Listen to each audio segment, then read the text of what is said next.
Heyo! Hey, buddy. What's happening? Oh, what a night. It's Saturday, man. Saturday.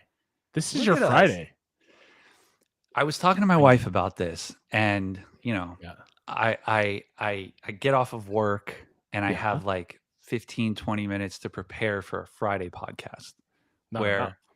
where we're here. I had a little bit over an hour. Plus, I'm not thinking about working the next day. I'm like truly on my weekend, You right? uh you, you set up your little background, little I did. A ambiance. little Sal and Joel inspired. I will, honor Yeah. the source there. But, Ooh. I That's wanted to set teaser, a little folks. wanted Teaser. to set Honor a the source. little ambiance of Yeah. after dark because it's bright as hell because it's only 5 o'clock in California. Yeah. Which speaking of which, in exactly Yeah. 1 week's time, I can't wait. I will be in that room. In my home. You Ooh. said you wanted a plate full of glizzies and Yeah. mac and cheese waiting for you. Gobble them glizzies. Oh, you will be the Cali Ghazi glizzy gobbler. I can't even say it.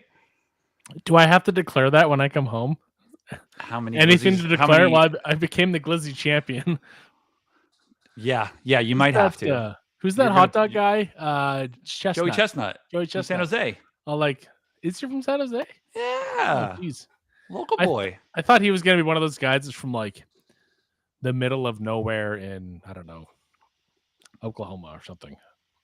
No, he is a Bay boy. I don't know his origins, but yes.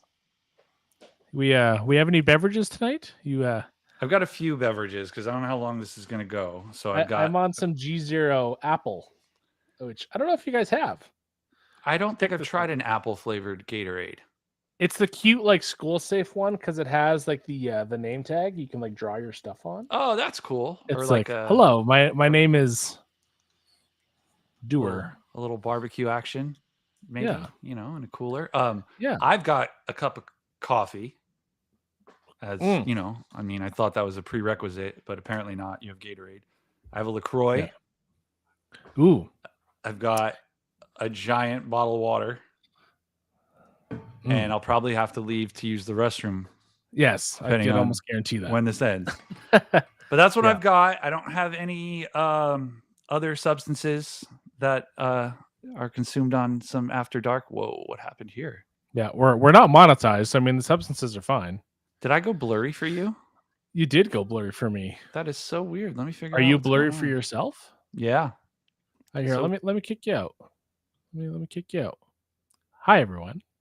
We tonight's a bit of an open forum situation. Just thought we'd kind of keep it chill, keep it light, and we have a few guests behind the scenes to carry on the adventure. And Joey's clear again. Look at that. Excellent. I'm clear again. That was very weird. I like waved my hand and everything went blurry. I thought I had a power. There it goes again. Oh my. Maybe my phone is too hot. I don't know. Let me see what's going on here. It doesn't know what Saturdays are. It doesn't. It's like, why are you doing this? So, okay. So Carson's in the chat. Only LaCroix I like. The coconut. Nice. No, but there's a joke to that. Okay. I didn't think about it. They did a sweet training at MVP today. I know they did. I'm a little jealous. I would imagine Connor was there because I mean it's kind of his thing, and I know it was kind of like a training / car show type situation. I think. Oh, it was a car show too. I mean, nowadays the car scene is like a bunch of dudes parking in a parking lot, and you run a car show, so you know it very well. Wheels and lowering are not a build. It's like, I mean, I don't know. If it's what you got, it's what you got, right? Yes, that's true. Be proud. And I don't expect people to, Carson, not everybody's like Carson dropping $3,000 on bags, but I think he bought the cart bag. So let that slide. I do love that Subaru though. It's a good Subaru. He is a very nice Subaru. But, we gotta, well, you know what? We have you said that we have an open forum tonight, right? Yeah. So we have invited a bunch of our friends. Yes. Bunch of them are and backstage. If we forgot you, we're so sorry. Chat's popping though. You ping me, I'll send you a link. Like we'll figure something out. But I don't know how many people our software supports. I know it's allowed 10 tops. 10. So we might not be able to accommodate everybody. But we definitely want to like encourage conversation amongst like all of our friends. So add tint, then it's built. Tint's the first mod. Always. Yeah. I wish we could have front. Oh, I did not. Oh, he did not buy it bagged. Why did I think you bought it bagged? Carson's been putting out good videos on YouTube. If you don't subscribe to Carson's YouTube channel, I get excited when he puts out a new video. A little Bronco action, a little kart tour. He had a little Canadian posh detailing upload. When? Today. Oh my god, I've been so busy. I haven't. I just had the notification come up. Oh, I haven't actually. Well, everyone. 7 minutes done ago. With this. Oh, he knew what he was doing. He was going to come on here and plug. Did he time that? You know he did. Yikes! Channel needs to be full send, Carson. It's never too late. It's never too late. FSC. But Carlos doesn't want any assistant deceased. Assistant deceased. That's right. That was so funny. This is going to be a weird episode. I'm just going to put it out there. Okay. Yes. You put on a Cars and Coffee, SBG, and Tony did the stout class. Yeah. So okay. Cool. Yeah. Carson's doing big things, man. I wish I was as cool as Carson at his age. At my age. When I was his age. Yes. At his age that he's at now. His current age. Yeah. IDA certified. We're stout certified. I don't want to do anything at my current age. I am stout certified. Do you think we can get our stout certification letters? Like, clearly we have to go to get them because the whole mailing thing isn't working. The mailing thing isn't working, and I know that like this was mentioned, or no, I guess it wasn't mentioned, but Keith, I would like my official Team Monterey letter if you're listening. I don't know if those exist or not, but yeah. At this point, I'll take a PDF and print it myself. I'm gonna frame it, put it back here with the other cool stuff. Yeah. Look at those lights back there, man. Look at those bottles. I love that. So what do we got? Can you see what they are? Yes. So from green to orange, we have Adams Home Surface Cleaner. I know that. Damn right. Let's actually make you nice and big. Perfect. And then we got Break of the Buster. Yep. With the new logo. Yep. We got Rags to Riches. Yep. Which is... These are going to be harder to the figure label. Now the next ones are tricky. Shadowed. They're a little shadowed because the colors, because I only have 2 of the gallons, right? And like I know the colors of the liquids, but I don't know if the lights are playing tricks on me. So I'm gonna you. I will give you a hint. They are. Is the last one Adapt? It's not. The orange one is not Adapt. Okay. It's not actually orange. It's what's next to it, bleeding into it. Okay. So what are the other? What's beside Rags to Riches? That is, I don't even know. Decon, Decon soap and Pilot. Oh, okay. There we go. Yeah. I don't think Brad or DJ would have got that right. I don't. Which think so either, I mean, speaking of which, hey boys, what's up, guys? Would you guys have my gotten gallons that right? Back there? Yeah. Would you have gotten that right? Yeah. No. I would have definitely guessed Adapt for the last one. Man, thank you. That orange would have got me. Thank you. Yep. How you boys doing? Doing good, man. Do you know this entire show on a Saturday night is because of Brad? Is it really? Yep. Yep. You wanted it moved. You were like, I want to hang out, but I can't hang out. Got kids. Got life. You were like, I could do a Saturday night thing. And I was like, boom, let's do it. Are you guys available Sunday at 4 a.m.? Because my only slot. Actually, Brad's chat said I can do every Saturday night. It did, actually. It's my free night. Next Saturday, we'll be right back. That's why I call this a little experiment. Yeah. I can't believe I'm missing SummerSlam to hang out with you guys. That says a lot. Yeah. It really does. Well, I should have it on another screen. You know, not to throw Joey under the bus, but I only reminded him about that like last night. That's what was happening. And I said, "Oh my God!" Because Haley Forgot told me, she's like, completely. why is Joey doing a podcast when because she knows Joey's a big wrestling fan. She's like, why is Joey doing this when SummerSlam is on? And I didn't know what that was. I didn't know if that was like The fact that you called it SummerSlam is that says a lot in itself. But it is a 2-night event this year, so I will be able to catch tomorrow night. Man, 2-day events. Yeah, that's a lot of work. That just sounds like a lot of work. It really is. It's a money thing. Ever since they merged with whoever they merged with, their WrestleMania is 2-night. Everything's 2 nights if it can be 2 nights. Yeah. Not Vegas. Vegas is 4 nights. Speaking of Vegas, that's coming up pretty quick. November, I believe. What are we? Which is 3 months. August. September. Yeah, 3 months. Whew. Man, the place where it all began. So Brad and DJ, do your guys' kids start school here pretty soon?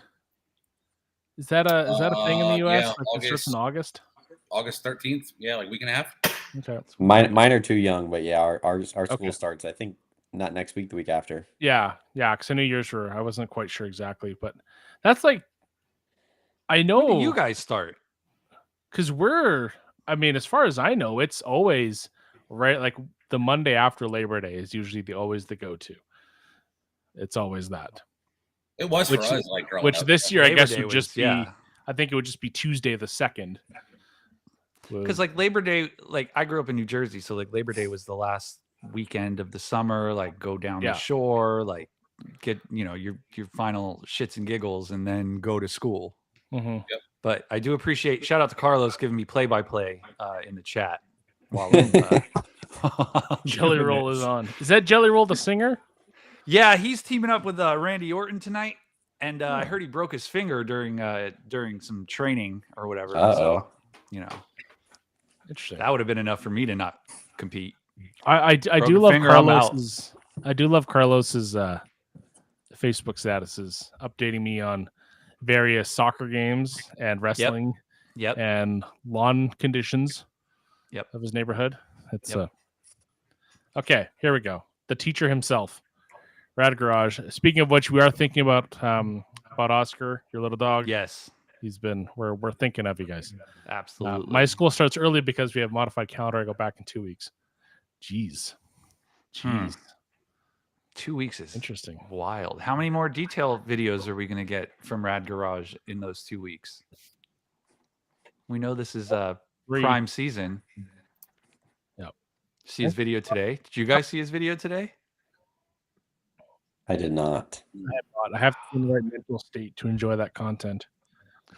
You can't rush. Yeah, I usually watch it a second time, like on the next morning, like with my coffee and stuff. If I can't catch it the first morning, because I need to be on like centered on the couch. Boom. Coffee. No distractions. Exactly. Do not disturb. 2 more projects. Speaking of distractions, though. This guy's mustache. Holy look at this. Oh my God. Ambassador of the year himself. Hasn't shaved. Anthony touched it and he hasn't shaved since. Oh God. Yes. No, I get 72 hours. That's it. Is it Anthony Fisher approved? You guys in the Treasure Valley like mustaches a lot. I've seen a bunch of you guys with those mustaches. It's an Idaho thing. Yeah, I think so. It's all we have left to keep us interesting. What do you guys charge for mustache rides up there? Oh goodness. Goodness gracious. We're already starting off. It's after dark, baby. It's dark in Canada. It's very dark. Yeah, apparently, according to me, Joey thinks 4 p.m. or I think 4 p.m. California time is after dark. Listen, chat. I apologize. We're talking about doing this after dark thing, and Dewar is in charge of the thumbnails because they're consistent. Every time he sends it to me, I'm like, that's a banger. He sends me this one. I'm like, that's amazing. He schedules it 4 p.m. I'm like, how is that any different than like every Friday should be called after dark then? I was like, it at least needs to go an hour later. So sorry for the time change. Anybody was confused by it. Well, it's later in the year, so it is getting a little bit darker. A little bit. You know. Well, for us, not for you. No, me. I It's have pretty- it's the pretty dark sun's for me literally here. setting right in front of me, so I had to block the windows so that I could, Yeah. give the vibe. Oh, this is we had to show Brad a diagram on time zones and how they work. No. Don't even. Yes. Don't even. Brad, you put out like a little wash and talk tutorial situation on like the GT4 series yesterday. We did, yeah. That was 39 minutes of my life I'll never get back. Is that? Yeah, wait till you see the polishing part. The polishing I cannot part. wait. The polishing part right now is an hour and 45, and our editor is like, how the heck do I get this down to under an hour? Wow. Yikes. Yeah. I'll watch it. I'll do it. Yeah, well, we're gonna try to get it to an hour. No, just I was like in the editing software, bump it to like 200% speed. Yeah, just the and whole then thing. upload it, and then like tell people to speed it up even more when they actually even your watch voice. it. Well, Chipmunk Brad. Yeah, Purdy, Jeff's car was trashed, so it was a lot of work to get it to a decent level, to be honest. I thought it was pretty cool seeing like you don't see many like tutorials just peeling PPF off in the middle of the wash session. So I thought that was a nice little demonstration. That's a Florida bro. We do it different down here. Well, I was thinking about it. I was like, yeah, dude, I guess if I had PP, like my clear coat's just coming off, so I might as well just try. Maybe I'll try peeling it like that, That's great. But Brandon, what's up with you? Give us a little update. What do you got going on? Yeah, it's been a freaking crazy summer. This is my second full year detailing in terms of like taking money for my business. And it's been hard. It's really hard to say no. And today was like my second weekend that I've kind of had off, and it's been amazing to like spend time with my family. So Taylor's really loving it. But no, it's been really, really, really busy, man. And we're not in like the weeks of 100-degree plus where we go like 21 days straight. So that's really nice. It's like sitting around 95, so it's not horrible. And you took a little social media break, right? Yeah. I took a little back seat for like half the year. I mean, I'd post some of the jobs that I do a couple of reels here and there for like new TRC towels and whatnot. But Justin from KCX was in town last week, and he's encouraging me to to get on TikTok as well as kind of ramp back up. So I think I'm gonna ramp back up. Nice. He's probably gonna have you get on the Disney train too. He's when are you guys going to Disneyland together? He's the Disney fan in the family. Look at this. Not the rest of the family. It's him. Look at this hater. Go back behind your cactus, Ryan. It's all the West Coasters over here. We're gonna be seeing Ryan in a little over a week's time as well. That's right. He is also on Team Monterey. Yep. Nice. That should be pretty cool. Purdy, how far are you and get that link? TRC? Are you close to TRC? Yeah, I'm like 10 miles, so it's quick. I drive past it. I'll be there in every like day. 6 weeks. I'm there Tuesday to Friday. Ooh. Okay, 6 weeks. So like third Whatever week that of September. ADS Spring Week is, like the 15th to 19th or something like that. Yeah. Oh gosh, I might be in California. So Well, tell JB we said hello. I Heck yeah. will. Rick actually invited me to a Dodgers game next Friday, but I that's an 8-hour drive, and B, I'm going to be preparing Dewar's guest room for him that evening. Gotta fluff my pillows and I gotta fluff all the pillows and put a couple rose petals down, make sure that you feel at home. Are you guys going live next week from the Belinsky residence? That would have to be like a Sunday thing, but I'm sure we'll maybe do some stories or something, because I've got some taco plans for Dewar. Ooh. I plan to eat so much food and get so absurdly sick. It's not even going to be funny. It's like you only have so much time to enjoy so much food. But Joey, I'm what's putting your- Joey on a pedestal. What do you What's the mean? go-to What? protein? We need For to know that. tacos? Go-to protein, yeah. Doesn't matter. 2 legs, 4 legs, doesn't matter to me. What about in the Okay. Blinsky house? If it's like authentic, I want al pastor or carne asada. If it is like chipotle, I just want chicken. And if it's off of your grill? If it's off of my grill, probably charbroiled. That grill don't work, bro. Oh, DoorDash is life. listen. 6 days a week, baby. 6 days Yeah, a week. where's the Uber Eats T-shirt? I don't have one yet. I need a sponsorship, man. I think we might be getting some Wingstop tonight. I don't know. Ooh. We actually just got a new Wingstop. You did. Yep, never had it. You haven't tried it yet. That's right. They have a new limited flavor. It's hot lemon. So They it's just lemon opened pepper. up yesterday. Nice. Yeah. If you've never had it, I'd recommend it. The problem is the last 2 times I've gone, they've forgotten my ranch, which is like which is like a sin, man. Like they have like one of the best ranches in the entire world. If it's off Gabe's grill, oh boy. The $180 special. I don't know. Those $90 steaks are pretty good. Yeah, it's the. Yeah. That Boise money hit different.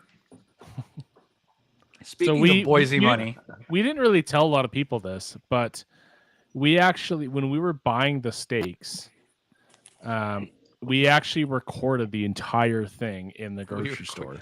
We did, and we have the footage. We just got to piece it together. They literally followed you around like with the actual camera that's set up. Yeah. Yep. Well, we just While had we them, shopped for follow everything. us. Yep. That's and, hilarious. I had segues. We were doing meat jokes. It was just the best. Yep. Speaking of segues, Oh man, Doer is the king. Once you're done drinking your Gatorade Zero, go to Joey's Instagram and buy him a damn coffee to support our trip to California. You know what? I'm gonna go ahead and put that link up now. I'm gonna go. Or in grab Joey's it. case, I don't even know my gas own money. link. And Here we go. If you Watching. guys, we're not eligible for super chats, and I know a No. lot of you people are very generous with your super chats, which is awesome. But even still, super chats, like, they suck about 30% of the profit. They do. Google's But a little. if you feel like supporting, this will be split with Alex and I. This is basically for the podcast here. Yeah. But you can support us here, and they don't take 30%. So Should we support our backstage guests and bring on the next guy we got? hell yeah, we should. this is kind of like WWE. Like who's coming out from out back? Exactly. It's Oh, like the Royal shit. Rumble. There he is. This Stone going Cold on? Steve Pearson. This Yes. reminds me of like WWE in early 2020 when they had all the screens around the ring to have the people pandemic watching era. it. Like, We a need weird walkout time. music for each guest. Yeah. We need some intro music, man. Dude, if we had So- intro music, that would be all insane. How are you guys doing? Good. How you doing, man? You Good. pipe polisher. Yeah. Actually, you know what's funny? The music for JB, if he walks in, is just going to be the restaurant's like DoorDash ringtone for their tablet when they get a call. Listen, I don't get DoorDash that often. Like, I only send you guys pictures when I do, so you just think I have it all the time. We only get 3 a week. Relax, man. But no, I do have something to. We have to kind of talk about this a little bit. I'm just going to share my screen here. Yeah, let's get spicy. Oh god. Yes. Oh, 52,000 views holy shit. for 776 subs. Steve, how many of those So- did you pay for? Because you only got 776 subscribers. 775. Oh, okay, cool. Yeah. That's all I wanted to show was the numbers. I wanted. You to know get what's right, crazy so. about that? There's channels out there with over 1 million that don't get that. It's crazy. Yes. They don't get a tenth. Yeah, that's true. So we were on vacation with the family, and I woke up the next day. So I think I uploaded on like maybe a Friday night, Mhm. and the next morning I had like 3,000 views. I was like, oh my god, this is wild. This is insane. And then it just kept climbing after that, and it yeah, it was a crash course in YouTube. There were so many comments; they were coming in faster than I can respond, I bet. and yeah, like I knew going in it was going to be a good video. Like I watched it, I enjoyed watching it, so I was like, all right, it's gonna do okay. There was nothing then- extra. There was no like fluff, right? So like the entire To the time I point. was engaged. Mhm. Yeah, and it was purposeful. Like that's what I wanted. That's kind of the flow that I've been trying to get, because I'm not very good at video editing. If you look at the earlier videos, they're ridiculously boring to watch. Hey, everyone starts somewhere, man. We've all been there, dude. Yeah, My So- knee was like the star of my first YouTube video.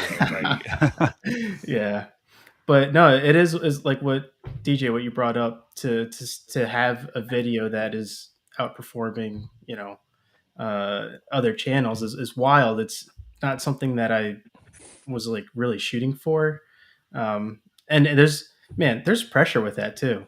Mhm. Like Brandon, I don't know, because I know you get quite a lot of views on your videos, and if you put something out like that bucket video, I feel like there's an expectation now, whether it's real or not, I don't know, but I feel like there's an expectation to put out like another banger and another good one, and I'm like, it's a lot of pressure.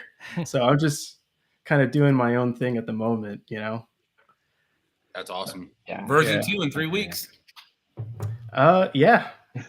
what does that mean? That there's a version 2 of the Oh. bucket system. We're gonna do a Home Depot run and build one here in Virginia. Yeah. This is Ooh, heck amazing. yeah. What are you gonna Yeah, do with your that's newfound sweet. fame, Steve? I Are you gonna don't use it know, for good man. or bad? What are we thinking?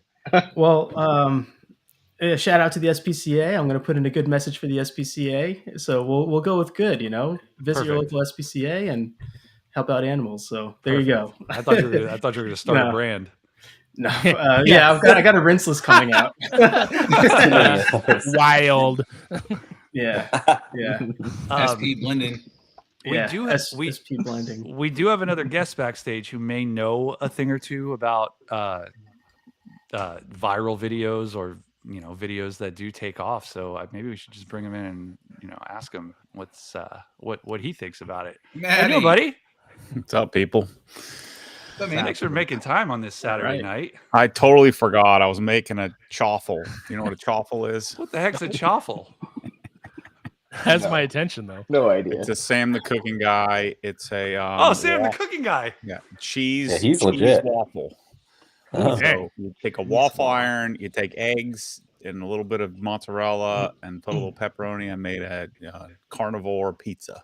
So How'd it turn out? No carbs. legit. No carbs. Of course I've it made a that couple of sounds his fun. recipes back in the day. Like I remember like during the COVID lockdowns, like I was like locked in on Sam the Cooking Guy. Oh yeah, he's the best. Yeah, he's a pretty good guy. Yep.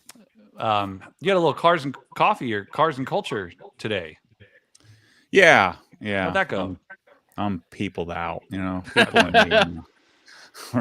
People and me are not destined for each other. But, they say you're an introvert when people take when you feel less energized, and then you're an extrovert if you're around a bunch of people and you feel more energized. Well, shoot, I feel like I'm social dying. battery. But I just ran a 5K and I keep improving my time, so that's pretty sweet. So You know maybe who it didn't take run a much time. 5K? This Anthony. guy. Oh, Wow. my Yeah, we know he God. did not run a 5K. What's that supposed to mean? What's that even mean? Ah, Anthony Fisher Listen. in the flesh. I cannot Yeah. believe it. I've been stealing out some Mentos, like And some fruity Stoneheaded. Mentos, for quite some time, and I thought I would, use them, and I'd eat them here while Matt's watching, so That's funny. Mhm. he can get behind the snacks. I didn't know that you Yeah. also staled out Mentos. I thought this was just a. I didn't know that was considered gummy enough because it's got a hard shell already. You can still pretty much anything with sugar, kind of like the same way. I was going to make like a meet the parents reference, but I'm not going to milk anything right with nipples. It's after Yeah, dark. yeah, We're yeah, not yeah, monetized. This is fine. There you go. Pretty much. So you want to spray Dream Maker on your anus, whatever. Like, Making dreams come true. Okay. Dane, where are you going? I'm just leaving Costco. I drove the Miata so Nice. that I wouldn't be so tempted to buy a bunch of stuff. What does a single man buy at Costco? Here we go. Chomps. Just so many of Oh chomps. boy, here we go. We Lot got of protein bars, we got protein shakes, we got random knickknacks here and that. Nothing too crazy. All in Knickknacks. Little bulk. stuff. Lots of Yeah, bulk. all in bulk. And I only have to do this trip like once every 2 months, so not so bad. Yeah. Did What you a get a day. glizzy? Did not. I should have. I didn't. Dane's a fruit snack guy, right? He goes there, he sees Oh, the boy. fruit Oh, snacks. he in got bulk, me. and I he got the just- fruit snacks. It's true. Did you go Welch's or did you go Mott's? What'd you do? I actually did the more responsible choice and got fruit leather. Oh, okay. Mm. Yeah, not as fun. I know. Nobody's excited by that. but- Yeah, there's like I've got like probably like 9-month-old fruit leather sitting in my pantry that I'm just I geez. look at and I go, I don't want that. I don't I'm want pretty sure that's actual leather now. it. Probably is. Matt, what are you snacking on nowadays? Like, what's your go-to besides raw meat? No snacks. I'm snackless. I saw some capicola on a video. Yeah, I was gonna say some Gabagool. Capicola in a video. That there. that's, Yeah. that's to go snackless. That's a lot of That willpower. was I that applaud was that. like one. It was like $10 delicacy, delicious. You know, it was only Nice like treat. a small little bit. Yeah, I have to cut the snacks out. I finally manned up and got my blood work done, and my LDL is a little bit higher than I'd like, and so I realized I wrote down all the stuff I eat. 50% of my diet is like meat sticks and bacon and sausage, so I'm cutting all that crap out. Oh wow. And so I need more chicken, more fish, less snacking like Anthony, you know. That's not true. My LDL is fantastic, and so actually, and I successfully dropped my triglycerides. Do you want to know what the sole thing that did that was? Fish oils. Are you guys taking fish oils? Everybody should be taking fish oils. I Every used single to. one. I don't know why I Prescription ones, stopped. bro. Yeah, I stopped taking them a while ago. I don't No, know why though. you have to. That's like it's good for your skin, your joints, your heart, all those different readings that you're gonna get at a doctor. And they go like, "How do you do it? What was like the magic?" And I just I tell them fish oils, and they don't believe me, but it's true. It really OG is. spec fish oil is from Carlson's. It's the best fish oil on the planet. That's I had to go- actually- no. what makes it Nordic OG spec? Naturals is the best. Matt. Nope. Nordic Naturals. I can I've promise done you. I worked at a supplement company. You don't think I know what I'm talking about? Do you still have a You promo are code little, for like, that? Do a little bit of research. Your boutique supermarket in the villages is not going to have what you think it is. It's not, it's not what it is. I'm telling you, Carlson's. Just do a little digging, Anthony. You'll convert. I've dug it all. Well, you I've need done to it. dig a little deeper because it ain't Well, working. when was the last time you went digging, Anthony? 2006. Okay. I was It gonna say I feel like Matt might be a little more recent to this. Is it Boom. this one here, the very No. finest fish oil? No, you don't want to eat that. It tastes Liquid, terrible. bro. You want the right there, the maximum omega 2000. That's Matt Mormon spec right there. No. Nordic Naturals, baby. That's it. Got a promo code for that, Matt? That does not sound like supplements. I should become an affiliate. Exactly. So. I got my blood work done recently. I was just looking for my results, and the only thing that I had low was my B12. So she just told me like throw a couple more steaks in there during the week, and I'll be good. Mm. JB10 at Carlson's. It probably works. It might work. Mm. There's not many places it doesn't work. I can't believe we've got such a panel here. It's a murderer's row. You finally got me on this, so this is great. And look, Yeah. it's like a whole party. So Yeah. Well, So what did you only come on because Matt's here, or I didn't even know he was on this. I didn't even know. Okay. I literally I said send me an invite. So he And I came for jumped us on. then, I guess, Joey. I appreciate I that, did, Anthony. I did come for you guys, and so All He my finally hel- got an invite. All He my finally hello got that Anthony's invite. have paid off. Right. Mm-hmm. We'll get you for a solo episode. Are you going to one do of that these days. again now? Yeah, probably until we get a solo episode. There it is. Okay. Just making sure. He hasn't done a solo episode? No, he won't come on. He's too busy getting haircuts and family photos for us. To be fair, this is a Saturday episode. It's not a Friday, so I'll give him that. He is like 1/80th as busy as me, and I've done a solo episode. This is Matt's second time. That is nowhere near true. Not even remotely All right, true. 1/40th. No, doubt it. Highly doubt that. You're wrong. Can we get like a day in the life vlog? Yeah, I'd like to see that. Ooh. Yeah. Well, that'll be coming to I think maybe like a Georgia location near you someday. Oh yeah, I'm gonna get him. I'm gonna get him for sure. That's gonna be good. Yeah. What are we talking about here? Ryan's throwing shade here. I heard it doesn't work past 5 p.m. No, Anthony is a 5 o'clock on the dot clock out. Like, I don't give a shit about whatever is going on at work. He's a 3 p.m. sneak out early. Yeah, I got to beat traffic, guys. I can't because the thing is Jeff Dane's father will show up at 4:55 to have a 30-minute conversation with me. So I have to be there because if I'm not there, then it doesn't look like I'm working. So that's usually what ends up happening. Dane can confirm. Dane knows. No, it's true. He's 100% correct. He's Yeah. there down to the second, and if it's a second pass, he's out of there, and he's just talks to him on the phone. Sorry, Jeff. Yeah. Yeah. So I don't like getting in trouble by Dad. You know what I mean? So Neither do I. Couldn't imagine working with Dad. How far does Dane live from Costco, by the way? I feel like it's a long way. I'm gonna be driving for a while. I feel like there's one within 5 minutes today, but he'll go to the one 40 minutes away. Dane will also pick you up from the airport, ask you if you're hungry, and then take you on an 1.5-hour drive up a mountain. Yes. Before he takes you down the mountain. To Joey's get some down near lunch. passing out in the flex, trying to get something to eat. Man. I don't know if you know this, but I like taking the scenic road. It was very scenic. I'll give you that. Oh man.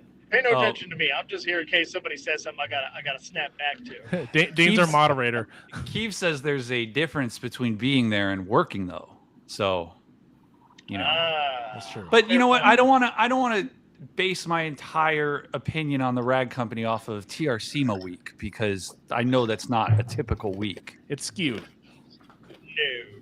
Yeah. No, that's very Because I saw Anthony at his desk twice. Mm-hmm. Yeah. Yeah, that's true. That's true. I'm a floater. If you I work catch best us like a butterfly. during a regular week, you'll have the chance to do that coming up here pretty soon, guys. We will. Yeah. We will. Yeah. No spoilers here. Yep. No. Doer's already spilled that tea. I have. Well, then I don't feel so bad. We will, for those of you who have missed it, we will be in Boise. What is it? September 8th? The week of September 8th? The 8th to the 12th. Yeah, we will be having some fun. Yeah. We're going to Rib Shack. We are going to Rib Shack. All right. Right Rib on. Shack is good. Yeah. It has Matt, to what are you happen. doing that week? You want to come to Boise? You want to go to Rib Shack? I think that's Cedia week. I think I'll be at Cedia. I'm on a no travel ban. Yep. I got too much to do. Wait. A ban on no travel or a ban on no travel? travel. A ban to go nowhere, and I've got all the best stuff. So why would I go somewhere else? That's what I've been trying to tell people. Like, I pay for all this stuff. Like, let me enjoy it. Yeah. Yep. Then you stay away from it as much as possible. Oh man. I'm waiting to see all these Monterey stuff. I'm excited. I'm not. Yeah. I am going to be watching for Monterey. No. You're talking about been Monterey there. Car It's- Week? Is that what you're talking about? Really cool. Is that what it's called? I don't know. yeah. Monterey Car Week is cool. Yeah. We've got. I'm not going, but I wish I was. I've been We've- sending these guys like different cars that are going to be coming up in auctions, just because I'm watching it already. I'm looking for what's going to be there, and I want to see you guys like next to these cars. So yeah, I have a feeling a lot of these cars are going to look really small next to me. yeah. That's true. I feel like my back and my knees are going to hurt at the end of this week after wiping these cars down. There was somebody, man, I forget who was talking about a GT40, how they got to like, I don't know, detail a GT40, maybe one of the PNS folks. Yeah. And seeing you, like the top of a GT40 It's going to be at my is waist. at your knees. Yeah. It might be at your knees. Yeah, hilarious. I need to see Joey next to an OG Legit. GT40 because they are tiny in person. I will find one. Oh, but There'll man, be a Bugatti, few heritage race Bugatti's got cars. some nice Yeah. stuff. So Monterey No, Car, Bugattis are way smaller kinda than you expect talk them to about be that. too. Yeah, they are. Yeah, So you're a Dave's correct. veteran. Let's talk about it. So I want to point out that that's like one of those places where there's the most amount of supercars you'll ever see in like 1 week, right? Mm-hmm. And it's one of those like you put it on a pedestal of like, wow, I'm gonna see all these amazing cars I've seen in videos, I've seen in movies. Like I'll be able to see $1 million vehicles, and it's gonna be the best thing ever, right? And what it really ends up being is just a bunch of people with cars that really don't care that much about the cars. There's a handful of them that do, but most of the time, the coolest cars you're going to see there are literally owned by people that aren't even there.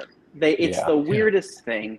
Like you will have princes from Dubai ship their crap all the way over for this week, showcase it around, and then at the end of the week they ship it back, and they're not even there, right? So the weird part about it is you see all these cool cars. You'll see like, Christian von Koenigsegg in person, standing at his booth and all sorts of other weird stuff. But it's almost kind of like SEMA in the sense that like you kind of hold this, like you create this big magical picture, and then kind of once you see how the sausage is made, it's just really not that impressive.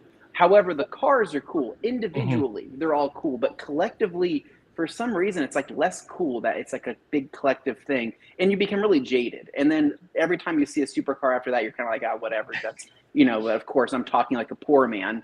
I have a 200,000 mile Acura behind me, and I'm like, oh, okay, gotcha. So you got the base model Koenigsegg, right? So I've seen my good fair share of supercars at work. So I'm honestly curious to see how, if any impression they leave like from Monterey. I'm sure I know there's going to be different levels, but I have been around a few to say the least at work, and yeah, I'm just curious to see if how many levels above that it is. Yeah, it's a lot.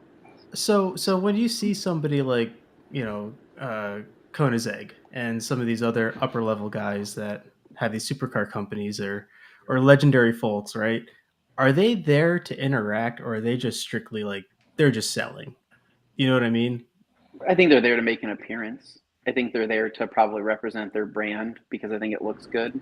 And I think they might be proud of certain things, but I don't know. It's just different. But it is really cool. I mean, if you're a normal person, you're like, oh my gosh, I get to touch this amazing car, and look how good it looks, right? The owner's like, they don't even care. They don't you could do whatever. Honestly, you could just run right into the car. They probably wouldn't care. But some of the stuff, it's kind of hit or miss. But like, if Matt went down to Monterey for, I don't know, that whole entire week, I don't know. I feel like he would have an identity crisis there because we have a supercar owner here in this chat, right? But I think that Matt would be. Miata's not a supercar. GTI. I mean, GTI is just it's got GT in it. Yeah, that's true. It does. Yeah. It's a supercar in my eyes. Yeah. DJ's Explorer ST hits. I'm not interested in other people's cars. No. Well, that makes sense. But I'm saying though that even if you went down there to even have a conversation with some of these other people with these cool cars, you would probably feel out of place because anybody. Oh feels yeah, out of these place. people are the people at Monterey are in the different stratosphere, but they're still just humans, and a lot of them just got lucky. They're just luckier humans than any of us. Well, speaking of out of place, just so the doer doesn't feel out of place, let's bring in another Canadian here. Ooh. Oh, what's going on there, bud? I'm here for the gangbang. You're in the right place, buddy. Wow, 8 seconds in and Anthony's leaving. Anthony's out now. Look at that product placement of the Viper chair for all of his lower back problems. Look at that. Matt, now that I have you on here and I bought a Viper chair from you, your listing on your website showed that the stool would ship with a Viper logo. I got an OG logo. That's not good. Well, I just want to let you know because now it's I got to sit on your logo all the time. Certainly better, but I did that just to lure you into getting a better seat. I had a feeling that there was like you saw the order come through and you were like, give him this seat. Yeah. I got to be honest. I don't manage the orders, Joey. I know. I'm giving you a hard time. Yeah. Stop talking about your chairs that fit in your garages. It barely fits. It barely fits. I have to. I cannot. I have another one on the way. I'm excited. I can't be sideways like this and walk past my cars. Either of them in my garage. It's 10 feet wall to wall. It's tight. It's 40 feet long though. Videos. It's 40 feet long. It's the tandem. So if I had like a limo, I'm set. I could put that in there, front to back. But I put in overhead storage too to hold all our camping gear, so I can't lift up very high if I want to change wheels or like I can't do oil changes because I don't do oil changes on the van because the oil filter barfs oil all over the subframe and you never clean it out. But the Prius has a huge tray you have to take off, and I just can't lift it high enough to like do it. So yeah, but that's townhouse life. So speaking of lifts, Anthony, you'll love this. I had to make an apology video on Quick Jacks. The Quick Jacks. I saw that posted. That right there, Matt. I had to make an apology video. Now mine are now debadged. Mine are on the wall in my garage. I debadged them. Are those the ones that you like lay out and then they go up like a scissor sort of style? Yeah, it's the stupidest design ever. Each side weighs 100 pounds. Yep. And but they do slide around on Swiss tracks pretty easily. But I bought all 6 of them to figure out which is the best one. Which one is the best one? What'd you buy? What'd you like? It's believe it or not, it's the truck version, the 8000 TLX. So it's the extended length. That one fits under all sports cars. But it won't fit a 5 Series or like a G80 or G20 because their jack points are 75 inches apart. But it fits pretty much everything else. It'll lift my Bronco. It'll lift 4Runner. They're pretty sweet.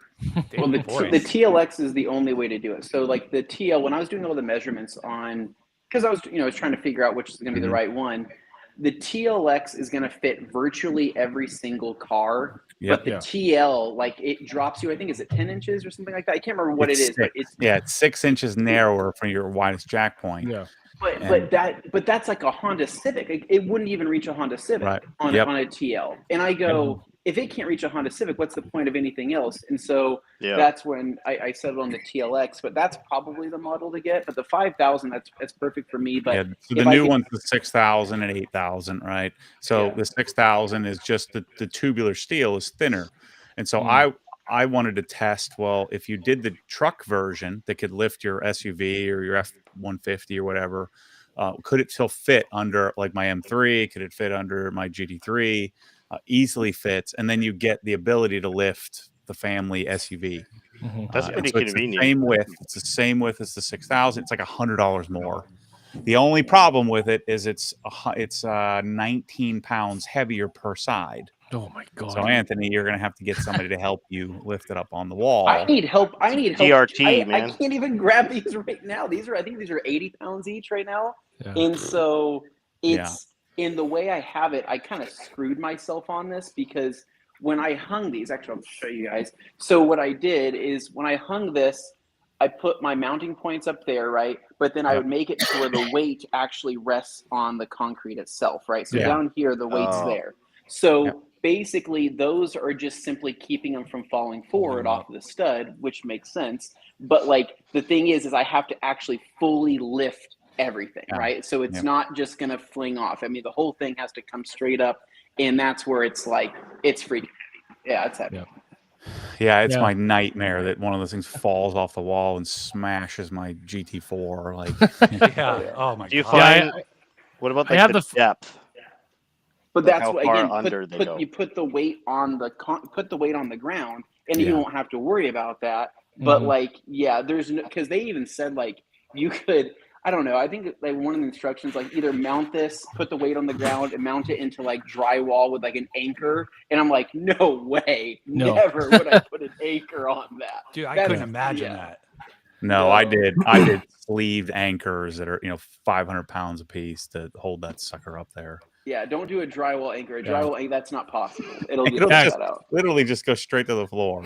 Yeah. I've had I bought the 5000 TLs back in 2018, and they've been pretty good. But yeah, they are heavy. And I remember the marketing material. They had a guy, and he was carrying both of them, like just wheeling them. Yeah, I'm like, right, this guy right, has superhuman strength. And like they're pretty good. They're certainly not perfect, but I mean they fit my GLI fine, and they fit the Tiguan okay. But I've had Are you certain talking about the video of the guy with one in each hand? Yes. Holding him? Yes. I'm like, How this much guy's do a they weigh? machine. What is this? How much do they weigh? They're Like probably 80 pounds. I think The mine lightest are is 85, 83 and a half 86 pounds. Yeah. Per side. Yeah. I could do it, not for very long, Yeah. and not with any kind of grace. Because Well, I there's think no I could- handle I either. could There's no do it. easy spot to grab. Oh, there's not it. even. Oh, okay, if there's no handle, you Yeah. can't do that. What 'Cause I I- wish, Matt, if you could come up with a way to where these things could, and I don't know how it's. I've thought about this too. A way that they can live on the ground, right? So that way you can just roll them around without having to put them back on a wall, because that's half the battle, right? It's just being like, oh crap, I got to take them off the wall, I got to undo the lines and everything. If there was an easy way to either flip these up on their side or tuck them somewhere to where you could use them at any time, that would make the usability 10 times easier. Because Maybe like otherwise, a what little happens? Can they trap slide door. like under a cabinet or something? Yeah, if you had it high enough, because on Swiss Tracks you can like push it with a finger. and Oh, they'll slide they're like crazy. phenomenal on Swiss Tracks. It is so nice. Why don't you just Like- sink it into the ground? Just put a hole in the concrete so that it's there. That'd flush be one. with If the you're gonna floor. do that, you might as well buy a real lift, and just Yeah, go full That's a on. lot. No, real lift's a whole other story. Just sunken hoist. Don't talk to me about sunken hoist. I've been dealing with it all at work before I went on mat leave. But like, if you could, like, it's work to put a channel in the concrete, and if you have to have like reinforcement for it down lower, but that would be the most elegant. Or you permanently install them and build something up around it. Well, even if they were able to lay on their side, because what I'm looking at them right now, you can't lay these on their side. It's just not. There's no real supportive features to lay them on their side because it's just a bunch of bolts. And so when it ends up happening as well is because they are like what's it called, floppy, right? So without any pressure, everything just kind of flops around. So there would need to be a way to where you could kick them up on their side, essentially into a stand, and then roll them around, right? So they're basically vertical, and hopefully a nice, I don't know, a way to do that, and then have it towards like a drop down, and they can, safely come down. But like seeing that they're up here, I don't want to take them off, and I don't want to undo the lines, and I don't want to repressurize the system, because if you let it sit too long, they start leaking hydraulic fluid, like this one is right here over the seals. And so basically, because the fittings are cheap, all the fittings are super cheap. It's about as cheap as it gets, but they do the job with just the amount of pressure that they need. And so I don't know why I'm yelling. I have like an AirPod in. Sorry, I feel like I'm like trying to talk to you.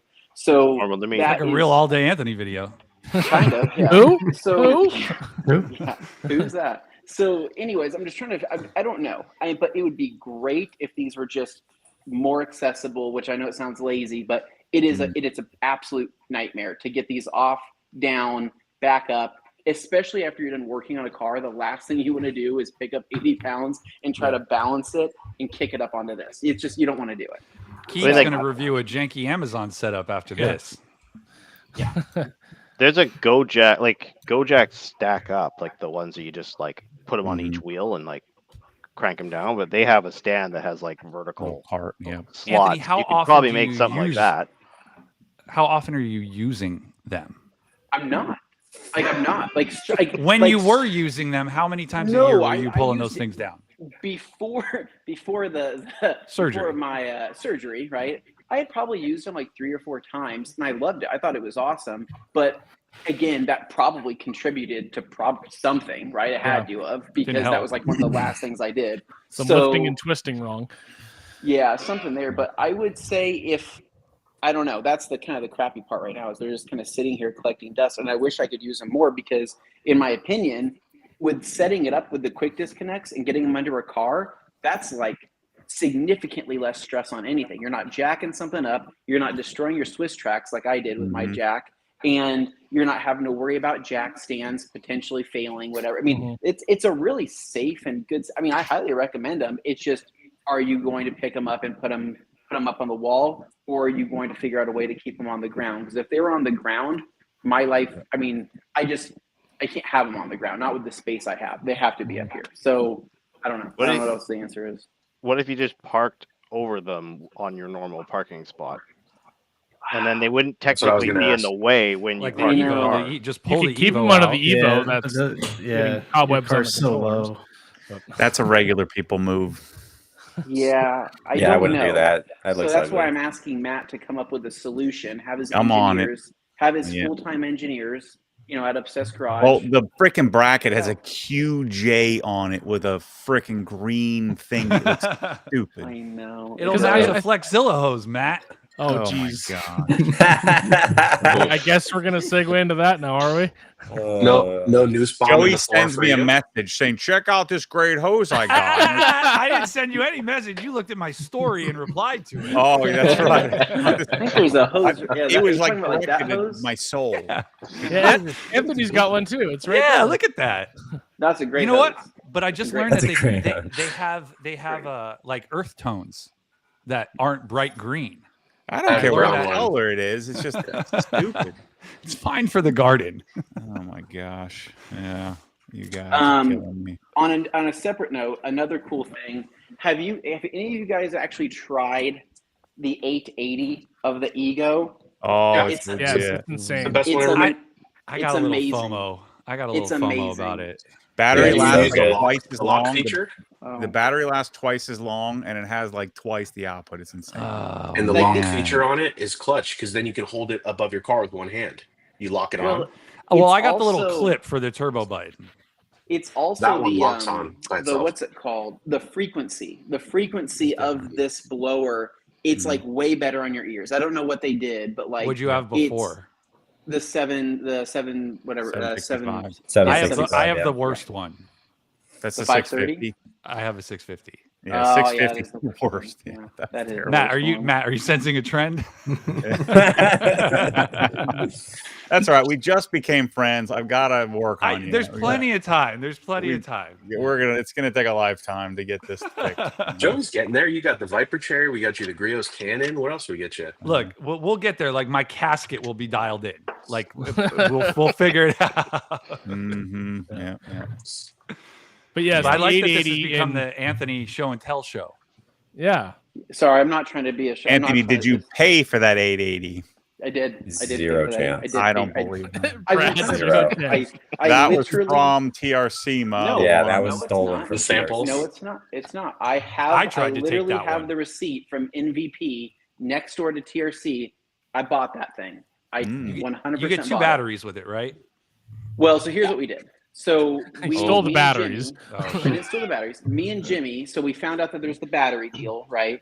And Yeah. batteries by themselves are what, $160 or something like that. Yeah, for the, big for the deal. blower. You're basically getting a free blower. So we said, hey, let's buy a tool only, and let's buy a tool with the two batteries, combine that, and then split the cost, right? Because then we both get a battery out of the deal, right? And we're both paying for, essentially, I don't know, a little bit cheaper than what it would have been. Yeah. So That's a Home Depot Milwaukee move. That's a Home Depot Milwaukee. You buy the set and you do tool and it's smart. Yeah.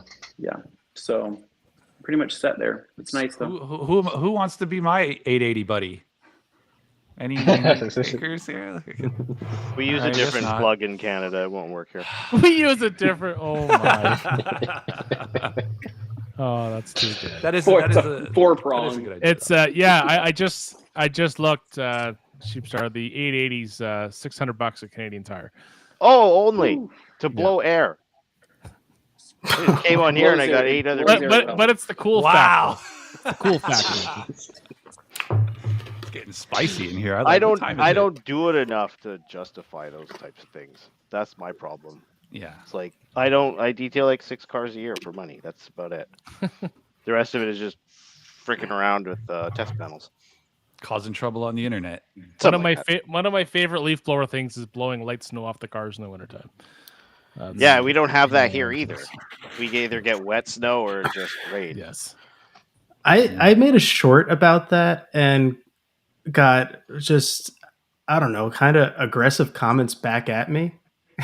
Over snow blowing with an electric snowblower. Like I don't know why, but people were not happy with me.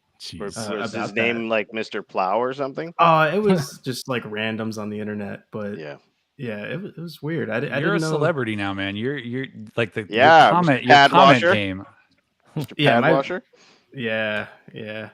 That I don't know. I don't really do shorts anymore because I don't know. I feel like they don't bring in like real people, so I don't really do them. But yeah, the snowblower thing got some people upset. They're like, "Why would you do that in the morning and wake up your neighbors?" I'm like, they're all using Yeah, snowblowers. Like those same people are using the ice scraper and just scratching the shit out of their car too. Yeah, that's the thing. Is like broom. one dude was like, "I'm from New Hampshire and I use a broom and I don't scratch my paint." And I'm like, "No, yeah, you probably do.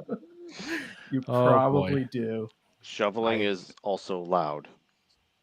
Yes. Shoveling is loud. Anything with an engine is loud in the morning. I mean, this is why I don't live. I pay to not live by weather. This is I don't pay for one season only. I pay for one season and it's just hot. Yeah. Some maybe like a week of rain. No, East Coast right now has just been it's been nice the past couple of days, but this summer's been brutal with the humidity. You guys got hit. Yeah. You guys got nothing. Oh no, us, Bradley and I down here. I was watching raining sideways all the time. Yeah, Category 5 breeze. I was watching your cabinet video. I was watching your cabinet video the other day, and when you're taking, my favorite part is the unloading of the 19-foot countertop. I was getting taking that out. I could feel the humidity because the camera, the lens is fogging up, and I could just feel like what you guys were going through. Oh yeah. I can't live without it though. Like when I go to Boise, I feel like I'm dying. That's great. It's great. Boise's a little dry for me. Like Sacramento, like there's no humidity. But it's not dry. Like my nose, my lips were dry in Boise. Like just dry up like a raisin. Come see me. 108, 25% humidity today. Yeah, that's ridiculous. Rocked my world, bros. Man, I get wrecked. Yeah, I don't use chapstick at all, but like I went through like 2 sticks of it in Boise.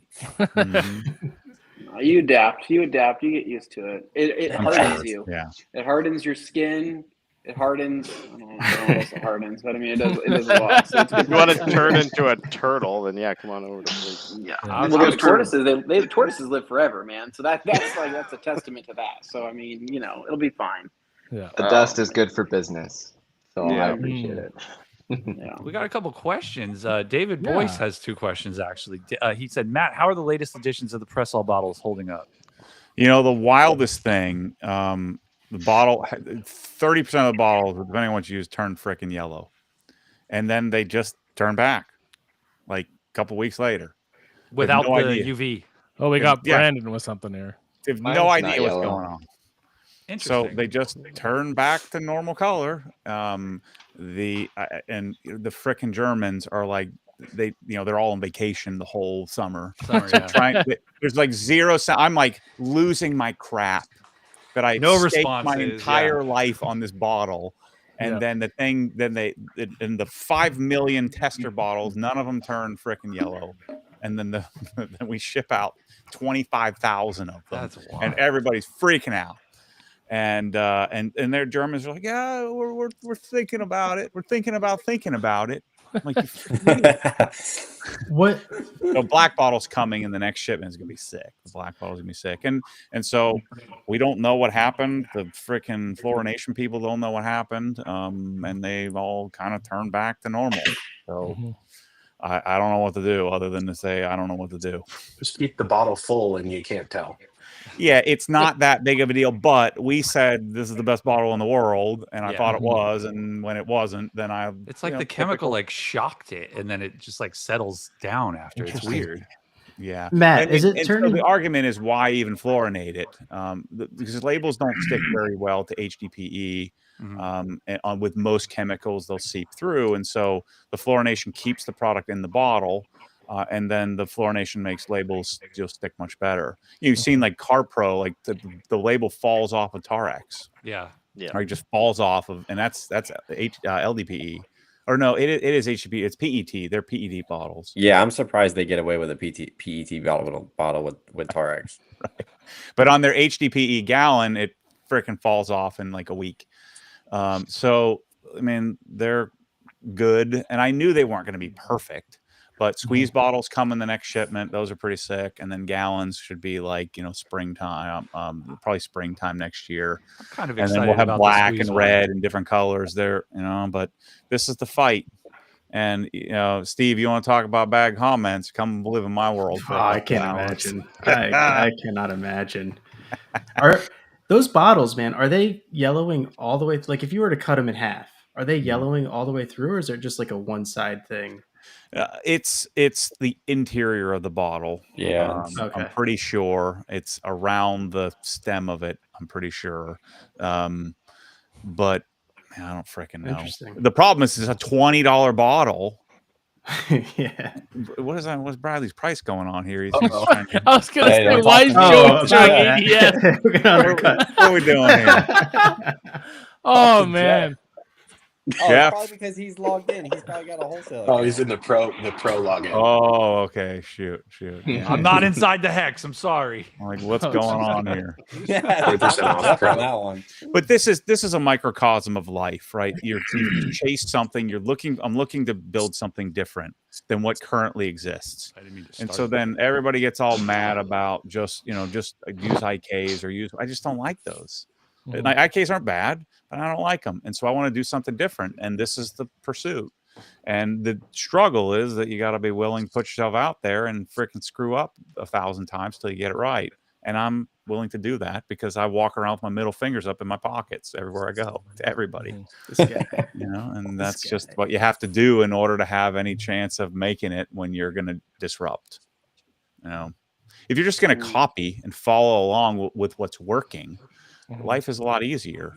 But I don't want that life. I find that life to be boring. Seems like a lot of work over a bottle. Dude, it's tough though. It's tough. I mean, think about It's like reinventing the wheel. It's like it seemed like one of those things that didn't need it. No, 100% need it. Like 1,000,000% we need it. This is like YouTube comments live. I love it. Otherwise, we're going to be stuck with the same crap that already exists. The black ones fully black, or are they like smoked like the ADS bottles? It's fully black, and then it has a dilution, window. like a line down the side, so you can see through, where the product is. Smoked would be sick. That's next step. Yeah, ADS exclusive. I'm going to try to make a bunch of them, assuming we can make them work and make them great. So, but this is step one of probably 25, and I'm going to make a great bottle. I'm pretty stoked on the squeeze ones because I'm pretty much all IK at this point, but I don't have a good soap bottle. Yeah, I want it to match. I just want it to all look pretty and match. What's the labeling situation going to be like for a squeeze bottle? Though? 'Cause I don't know yet. Whenever you squeeze them, the label just gets shot. I haven't figured that one out yet. We're gonna have to screen print on it somehow, but you just have to sniff it, or do some sort of shrink wrap. I don't know how this is gonna work. So it may just be we send a label like on a little pamphlet with it and say, here, stick this next to it. I don't know how we're gonna make it work. So. I would probably just do a vinyl cutout on the letters. So basically inverse it to where instead of you're getting a full label, I would just inverse it to where you're just getting like the decal of the letters themselves, because by themselves, they'll have flex, but by themselves, they'll have the ability to be picked off, unfortunately, unless you do like a good adhesive on that. And in that way, you could actually squeeze it. The tricky part is if we wanted to put let's say we wanted to put ADS soap in there with all the disclaimers and the directions and you wanted to have that, where you could put OE products in it. Yeah. That's going to be the tricky part. Yeah, because you have to have all those regulatory things. I remember you having that issue with the buckets, was you didn't want anything on the buckets, but you have to have it on the buckets. Goofy thing on the side of it. Yeah, I'm like, can I get the bucket without that? The child is going to drown in a But yeah, I mean, the pursuit is what I do. To answer your question, that's why I want a freaking awesome spray bottle. But you've looked like an idiot along the way while you share trial and error in real time with the world. Mm-hmm. But that's the brand, right? That's the thing. You also, I got to call it out, but you also had a little hiccup with the giveaway. of the Oh God. Sorry. Yeah, that's got to be the worst one. That would make me want to how disappear from what the was world. the Mormon household like? I didn't care at all. Because I don't do comments anymore. Yes. I had no idea. I'm just whatever. This is how I'm going to do it. Do it like everybody else, which I'm the only person who does it live. And yeah, that was fun. So the frickin' the software crashed and while I'm live, and then it crashed while I'm live. It like we drew somebody who didn't win. And I'm like, and I knew it when I was live, but I don't know. I'm just sitting there like, okay, I'll see you guys later. I'll call this girl later. Because I knew I'm looking at her orders like the frickin' thing didn't work again. And so then I just put up a video saying, here's the guy who won. The guy's great. You know, he's like a prototype OG guy you'd want to win. Doesn't have a lot of money. He's just a good dude. And he's like didn't even know what to say. And I didn't do that live because I didn't want to do it 3 times in a row and look like a moron. It could have gone worse, though. Can you imagine if one of us won it? What the internet would say? Oh my God! If Dane won it, if somebody that I knew won it, it would have been a freaking disaster. Then I'd be getting sued for sure. Yeah, it's an easy thing to pick on too, because like there's these people that won't comment on any of your other videos or support any of your other adventures, but then as soon as it comes to this, they're down your throat and just hammering at you. Like, has there ever been anyone more? You guys have seen my underwear drawer, for gosh sakes! Like, I'm gonna lie about a giveaway. Yeah, I don't care who wins. I just want, as long as it isn't some old lady who sends in a note card. I don't want her to win, but that lady could still win. I don't, I mean, and I want somebody that deserves it to win if possible, but I'm not going to cheat. It's like my life we're talking about here. You'd go to jail for a long time. Could you imagine if Anthony won? We wouldn't hear the end of it. Yeah. Oh God, if Anthony. Oh, I did get my cents though. I ordered my cents during the giveaway, and I'm pretty stoked on those. Those bags, like seriously, like honestly, I'm pretty picky. They're legit. I got the leather and pine and the Raptors. I feel like that's prestigious enough to be able to hold that scent. And then the Evo's got that dialed in scent. And then I think maybe the RSX, maybe I'll do, I don't know. I haven't tried the E92, but I think Jimmy ordered it for me. So maybe that'll go in that since that's like more boy racer. I don't know. I don't know. Don't get too excited. The Rag Company boys buy from me at cost, so I don't make any money off of them buying stuff. That's true. I like how Anthony just gets Jimmy to order everything for him. Yeah, I do. Because Jimmy has the login code for the He does. He does have the login code. Yeah, but it's a wonderful deal, honestly. And so, anyways, I'm really excited. So I highly recommend trying. Matt, what scent pack would you put inside an all black interior leather GTI? What is the scent? Oh, leather and pine for sure. Leather and pine on that one. Yeah, I got dialed in. It's real nice, Joey. I'm like, is that the? I don't even know which one's with Ryan. Is that the sweeter one? Like the? It's like the new car scent, like the leather scent. Oh, that's right. Yeah. So that came about. My candle buddies who make candles and they make manufacture scents. Doug has been working on this. It's like a bead bag, so there's little beads that go in that little bag that permeates through. And in like a normal car that you park in the garage, like a sports car, it'll last for like a year. In like an outdoor kept, car that goes, the temperature changes, or like it, like Michelle's car is always all jacked up. It lasts 6 months or so, but it's pretty freaking sweet. 6 months. It's a little overpowering, Anthony. When you say it's a little overpowering on like day 1 and 2, and then it kind of settles in. I think it's a little aggressive. I think it's got to like mix with the car. Like, so for example, like on like the Evo, it's kind of nice because it's got like, that kind of like, a little bit of the Japanese funk, right? It's like whatever leather, old plastic, just old Japanese car. That actually blends pretty well with the Raptor because the Raptor has leather. So it actually, the leather and pine works well with that. So you kind of got to like find the right one that like blends with it. But at first, I'd say the first day or so, I don't know, but I like that. I like overpowering scents. Like I'm into it. However, it gives other people migraines, unfortunately. So if you're sensitive to that, it's going to be too much. Yeah. Can't run anything with young kids in the car either. Can't do any scents. You can't? You're not supposed to. Really? Oh, that's not good. New dads learning something new. So the van smells like goldfish, baby. Well, when I get it back from the body shop. Dude, we had rotten milk 2 weeks ago, and I'll take the cents any day. Right? I'll expose them to that. The rotten milk was bad. Yeah. Chief, I don't know if it would help, but it PNS release like has like a fresh laundry scent. Like even if you don't have pet hair in the car, like you still so vacuum it, and like it kind of deodorizes the vehicle. It doesn't. Really I do use fragrant cleaners Okay. when I clean it. I just don't like specifically put an odor thing in. Yeah. FU is pretty decent too. Like if you put a little baking soda What'd you say? down, and then fresh up and the fresh up. Yeah. No, I put like it in like I a little like pump them. sprayer though, because like I don't know, spraying a scent with like the full trigger I don't know, that's too much scent for me. I'd rather just kind of mist it. I like fragrance in the vehicle. Yeah. And when new car fades away, I do prefer that Yes. than sweat and farts and all the other crap that goes on. But like, yeah, when the kids with the newborn, like it's a no like about a year or so. Like even in the house, by the way. Oh, thank you.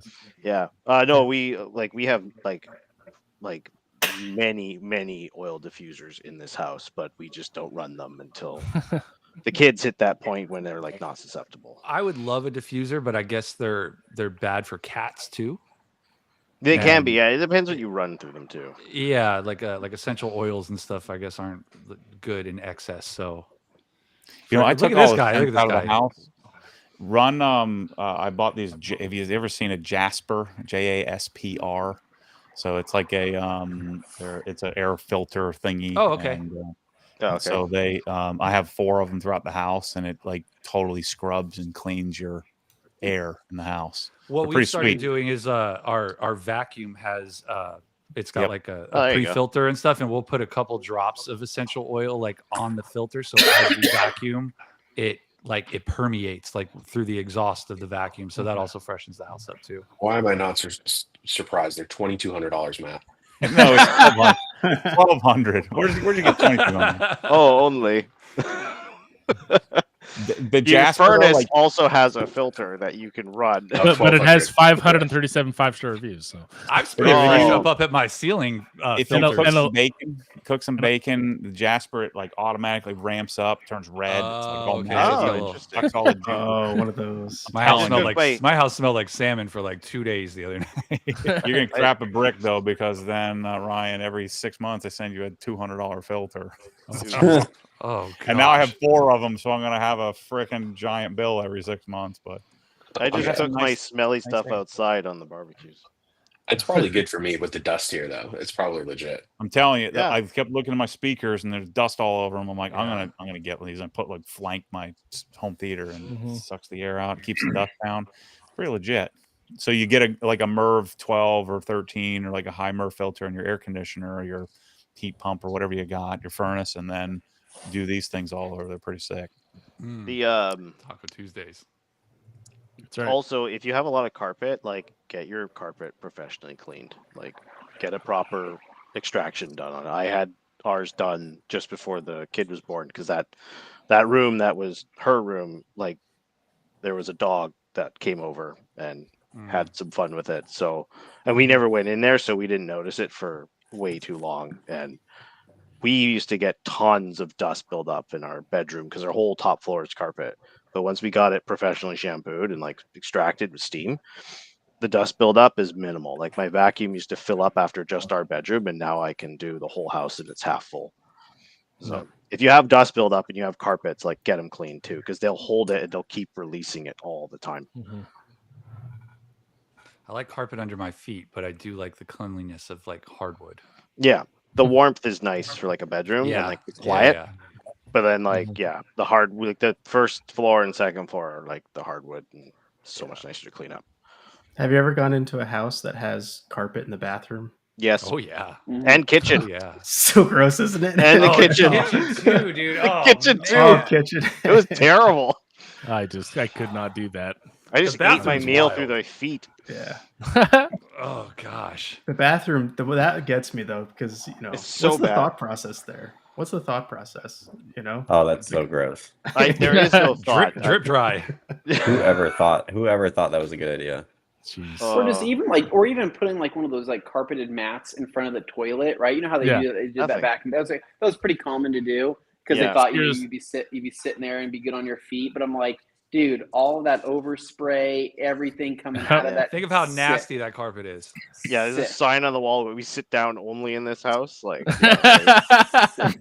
it's the Sears catalog 15-piece bathroom set with the 8 pieces of carpet going around. Well, no, I mean it was that, and it was always the toilet. You know, you go to use it, they go, hey, that one's kind of weird with how you flush it. So you got to kind of jiggle the handle first and then flush it. And so I walk into the bathroom, I see the carpet, and then I see then they tell me that. I go, I don't think I'm going to go here. I think I'm just going to go. I'm going to wait or something because, Am I the only person who's like been at someone's house and used the toilet and then had to take the tank lid off and fix the thing when it didn't reset? It just kept going. You just like keep hearing it watering. I'm like, that's not right. It's supposed to stop running. So I actually have a hilarious story involving. It actually just happened just literally like 2 weeks ago, right? There we go. So we had Optimum here, right? We had Jason from OptiCoat here for the Optimum brand week that we had at the rag company. By the way, awesome guy. Jason is like probably top 10 favorite reps from a brand I've met. Dude was just like, he's super cool. Like he's really funny, but like that guy, like there was no downtime. So between like, unlike Matt, like basically whenever there was downtime, he was sweeping our floors. He was mopping. He was like doing all this unlike stuff. Matt? Correct. And so, Matt would just disappear with his laptop and go like sit on the couch. And so like with Jason though, I mean, Jason, I'm like, dude, this guy is like a hard worker. I mean, way harder than pretty much any of us at TRC, but he was just an absolute rock star. And so I got to give like huge props to him. But anyway, so he was here and we ended up going to dinner over at Highland Hollow, which I don't know if any of you guys have went to that. So it's over by like Bogus Basin, which is like the ski resort at the base of the hill there. And it's like a kind of a cool Bavarian style, I don't know, like it's like a burger pub kind of. That's where Dane took me and didn't feed me. After 3 hours of driving. Okay, then that's probably, that sounds right. So, but it's super cool place. But anyways, they have like one bathroom. They have a bathroom there for the guys, and there's like one stall in it, whatever. So we're all at this dinner, and we're all having a good conversation. There's like live music playing, so we're all kind of like yelling over each other. And I'm like, okay, well, I need to go to the bathroom really quick. And so, you know, unknowingly, right, there was somebody else missing from our table, right, that I didn't really notice at the time. This story. And so I go into the bathroom and I'm standing at the urinal and I'm reading like the comics that they have on there, right? And I kind of hear some grunting sounds happening from the stall, right? Like the stall was closed, somebody was in there. And I was kind of hearing like some grunting, then I was hearing some kind of like some type of like struggle was happening in this, and I kind of like go like, man, dude, like whoever's in that stall is like probably having a pretty bad time right now, right? And then I hear like a big clunk, and like I'm hearing like mechanical sounds coming from this bathroom stall, and I'm like, okay, what's going on in there, right? Like it went from sounding like a struggle to like construction's being done, and so I'm kind of like I'm standing there like thinking to myself, who do I know that could possibly be in a stall that would be in this situation? And I couldn't think of anybody else other than Dane Hennon. So I kind of like peek my head over because I'm 6'1", and I can kind of see, you know, You're the not top 6'1". I'm 6'1". Get out of here. I'm 6'1". 5'10" at best. No, 6'1". So I peek my head over and I see the top of like really, you know, some good hair, some like thick, robust hair. Some Hennon hair. You know, That's no the thinning Hennon out. mane. Yeah, no thinning out is happening on this head of hair, right?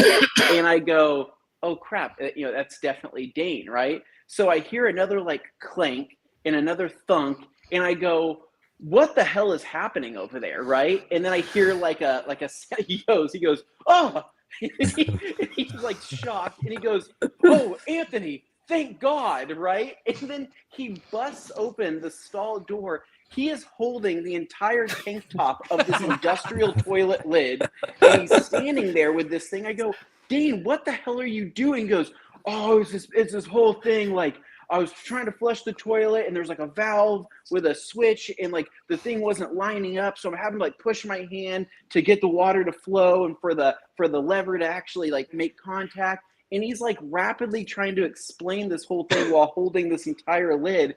And I'm like, Dane, you don't have to do that, right? Like, just tell somebody that the toilet's not working. That's right? the next guy's problem.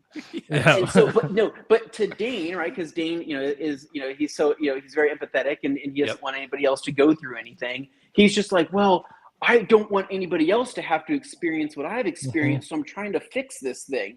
And I go, well, Dane, you're not really qualified to like fix an entire toilet. I mean, like that's not what we're here to do. Like flush your crap, and then go tell somebody, hey, the toilet's kind of acting funky, and then they'll fix it. So, anyways, I thought this was so funny that I pull up my phone and kind of start filming him, because I'm just like, I'm gonna remember this story forever, right? So I'm filming him as he's inside the stall, holding the entire toilet lid, and he's pointing at what he's doing. And then Shane, our head of marketing, opens the door and he goes, "What the hell is going on? Why are you filming Dane in the bathroom holding the toilet lid?" And so then I kind of had to like briefly explain that, which didn't really sound right, in the moment. And anyways, so that whole thing happened, and we go back to our table. I tell everybody, we all die laughing, and that was just a very Dane story. So yeah, Dane is not a plumber, but he will attempt to fix your toilet if anything breaks. Shane's just upset he didn't think of that for content. Yeah, I agreed. But no, you shouldn't have to fix anybody's toilet. That's why I didn't go to the bathroom at Matt's house. So every time I had to go when I was at Matt's house, I was like, dude, I don't, my luck, at Matt's would be like something breaks. And I'm like, I don't want to be the guy that does that, because Matt would never forget something like that. He'd be like, Anthony, you broke my toilet in 2025, in January. And, it was a nightmare. Like everybody knows, Michelle knows, the kids know, Mike knows, like you're the one that broke my toilet. And you didn't break my prototype pressure washing solution. You ripped the handle off. It was janky. So that deserved to be broken. I think if anyone's house that I would drop a log in, it would be Matt's, because I would feel like he's got the OG spec toilet that's going to handle this. It's going to work. It's going to work. Heated seat. It's got a heated seat on it. No. You got to use his toilet and then tell him it turned yellow. It's brown now. You got to do. I did buy one of those fancy Toto heated seat, but I don't like it. Is there an OG spec bidet? Because I need a new one. It would be the Toto. Shoot, which model? I'll send you the model number, but it's too low. Like even the tall version, like you'd hate it. Oh, I need a big and tall toilet. There's like a little slant to it, because the seat has all the fancy crap in it. You got to get one of the ones that have the integrated seat, because then it alleviates that gap and the angle of it. Yeah, I mean, I did a bunch of research. I bought the tallest one they make, and it's just too. I don't like it. I was gonna make a video of first use of an all-time bidet. That would have been amazing on my face. And I decided that wasn't probably okay. That's content. No, that's the premium. What's that? Membership only is what that is. Yeah. That's inside the hack video. I've only used it like 3 times. I don't like it. I don't use it. Yeah, no. But every time I had to go, I just went across, because Matt has like this I don't know, what do you call it? Like a pool. It's a pool across the street, right? Yeah. And it's got like bathrooms, there that are actually clubhouse. really, the clubhouse. Yeah, and the bathrooms are That's the way actually to really go. nice. But like what I didn't know is that when you're in there, it has like the doors have like the vents, right? Like where it's like a crisscross, like a privacy vent. But like the sound that you hear coming from the pool is like a microphone, like going into the stall, right? So every time I'm in there, I'm like, oh God, I think somebody's coming. Somebody's coming, or somebody's really close, because it seems like that. It stressed me out. Anyways, we don't have to talk about this anymore. But it was an experience, and so yeah. At least Matt would have put a 12.5 orifice on the flush better. I did a lot of toilet research, a little more than I care to admit, and I failed at it, much like I failed at my Press-All bottles yellowing. So it's a lot of failure that comes in this life I live. We love Anthony's Carlos. never failed. Anthony doesn't fail at anything. He's No, just I do like a solid like 7 to 8 out of 10 out of everything that I do. You know, I'm pretty like across the board, pretty good. You know, I don't go for perfection because then I don't reach failure, right? It's quite nice.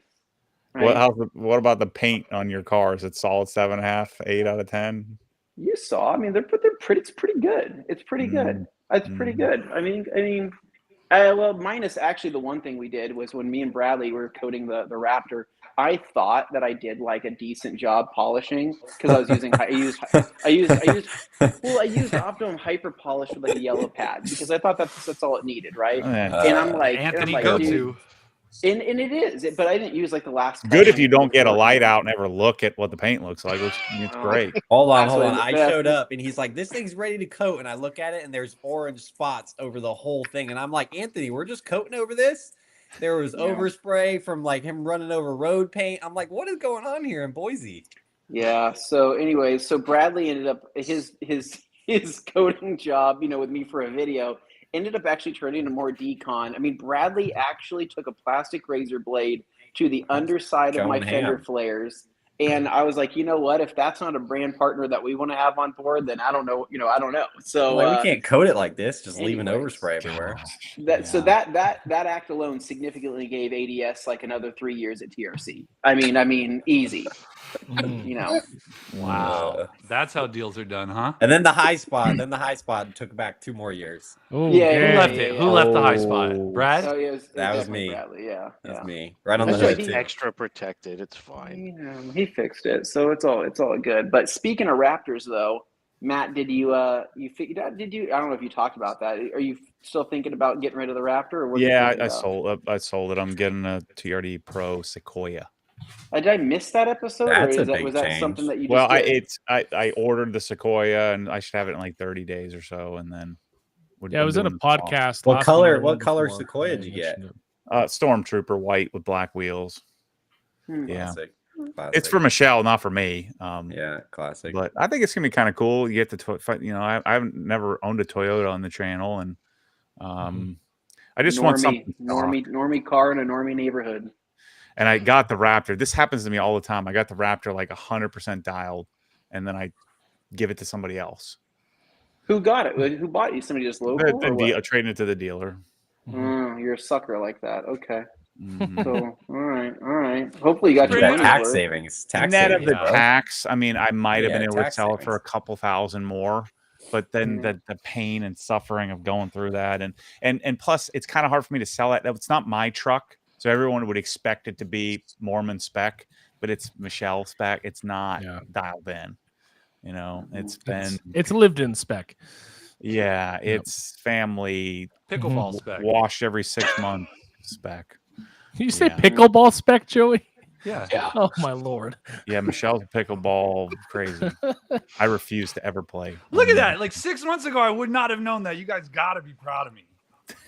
Oh, very proud. Very proud. Look at that. I was expecting a bigger reaction than that. It made Anthony leave, so I guess. Well, he's going to get some new toy to show us. You guys got this? Maybe he went to go wreck his own toilet. I hope he doesn't go to the toilet with his AirPods still in. He went to grab his polisher and be like, see, I can do it. No, I don't have any toys. Nothing else to show us? I see a Grom back there. I was gonna say a hog, man. I was gonna ask about that. I need a Matt Mormon tries the Grom out vlog. Look at that 6'1" stature. I want to see Joey on a Grom. That's what I want to see. What's funny? So that bike is honestly, if Matt were to build a bike, that's probably everything that he would do on it. I just happened to get it that way. But I mean, it's got BST carbon fiber wheels, Yoshimura exhaust. It's got all the high-end speed bearings, Michelin Power Pures. It's, 235cc big bore. It's a really, I think there's probably like 12 or 13 grand into that bike, right? Which blows my mind. I can throw a football though, so I can't. I would never ride a Grom. I can catch. You can barely throw. You can barely throw a football. Yeah. You can barely prove it. I guarantee you I could probably out-throw a football. I bet DJ can throw a hell of an axe, though. Zero chance of that. No freaking way. 100%. I have a wide receiver son, and I throw like twice a week. Yeah, I don't know have about no that. chance. I mean, no. So I would absolutely just cream you in that. And so I mean, between He's made a lot of these. By the way, golf- he's made a lot of these proclamations, and never once has he ever owned up to any. Yeah, I've never seen like any of the actual challenges. Where's I the hear all follow this through? talk. We're too busy. You guys need to working. do like I a mean, lifting challenge. All Yeah. Yeah. No, the lifting challenge. It would I'm be out. 100 to 0. Unless we did racing sim, I would lose at that. Oh, you Everything will else. lose it, though, yeah. Hey, Trump bought back the presidential fitness. We could have a Matt verse all day presidential fitness. Yeah, We can do that. We'll give you a certificate. That would be hilarious. Anthony can't run. He can't ride a bike. He can't jump. He can't do any. He can't do push-ups. He can't do anything. I guarantee you, I can do. Oh, you're injured. You can't do anything. Yeah, I wouldn't want to risk lifting with your back situation. Yeah, give me time. I'm slowly. I went to the gym the other day for the first time in like a year and a half. It was great. I think I'm lifted, more like, active 10 than Anthony pounds. after 2 open heart surgeries. I'm not not that it's a competition, but Yeah, I know. Trade me. Give me the heart. I'll give you the back. You know, we'll just trade if you want to do that, right? I know the back problems. I'm just giving you shit. Well, one of the first meetings we had with TRC last year, Anthony was literally laying on the floor because his back was so bad. Yeah. So every once in a while, you would hear Anthony chime in, and he was like, "Hey guys, just so you know, I'm down here." And every once in a while, you see his head pop up in the shot, but you would hear him, but you couldn't see him, and you would just see everybody else. Commitment. I call that commitment, and job security is what I call that, right? Yes, I never gave up, even on the ground. So that's Matt would be on the couch. He'd probably have a couple servants, feeding him grapes and massaging his feet and everything. And and me, I was on the ground floor. I was in the trenches. Some people would say. Drove yourself to work in agony. I mean, it wasn't that bad. You had an entire second child. I did. Oh my God. Yeah, and I did. And I didn't waste any time on that. I came out of surgery and I said, "Let's do this," right? And it'd been a while, so I got it done. So it's after dark for a while.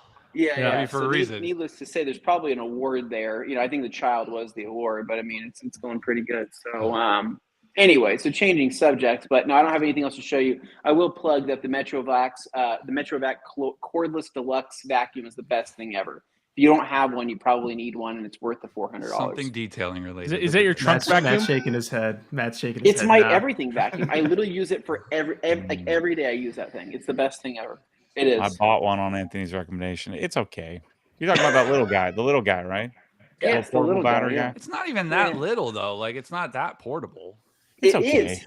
It's exceptionally portable. Do I need to go? I will go get it and show you how it's. Go get it. Go get it. It's the best thing ever. I mean, and you're gonna buy this, and preferably buy it at TRC, right? And maybe the photos just make it look bigger. I think like it's it'll fit photos your do. I mean, it's like need a banana.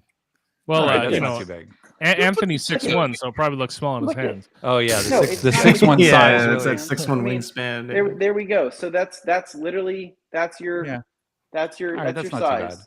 Well, It's it has a very hose nice. on there. The hose helps, I think. The hose is the way I would use it. I would not use it like the photos. Yeah, no, definitely. No. You have to use it. You have to use it with the hose and like the crevice tool. That's the only way to do it. But this is like my favorite thing ever. If it broke tomorrow, I would buy it tomorrow. I mean, it's like. But anyways, for you guys watching, for specifically for everybody watching this, you guys would love this. This is great. No giant-ass rigid 4-gallon. You're dragging. It falls on its side. You're pulling it through your garage and all that crap. I will hit you up for that TRC discount. Thank you, Anthony. Oh no, we don't have that. But it's it's just JB10. That's all it is. I'll try JB10. Maybe it'll work. 10%. You got to try the OG vacuum, Anthony. Yeah, OG. Yeah, no. Yeah, I mean, if you get a vacuum on a wall with either hide a hose or hose reel, then you wouldn't use that thing as much. But I get it. It's okay. My van has one built in. Yeah. Oh yeah, there you go. Yeah. It's not terrible. Like if you had a Cheerio or some explosion, it'll do the job.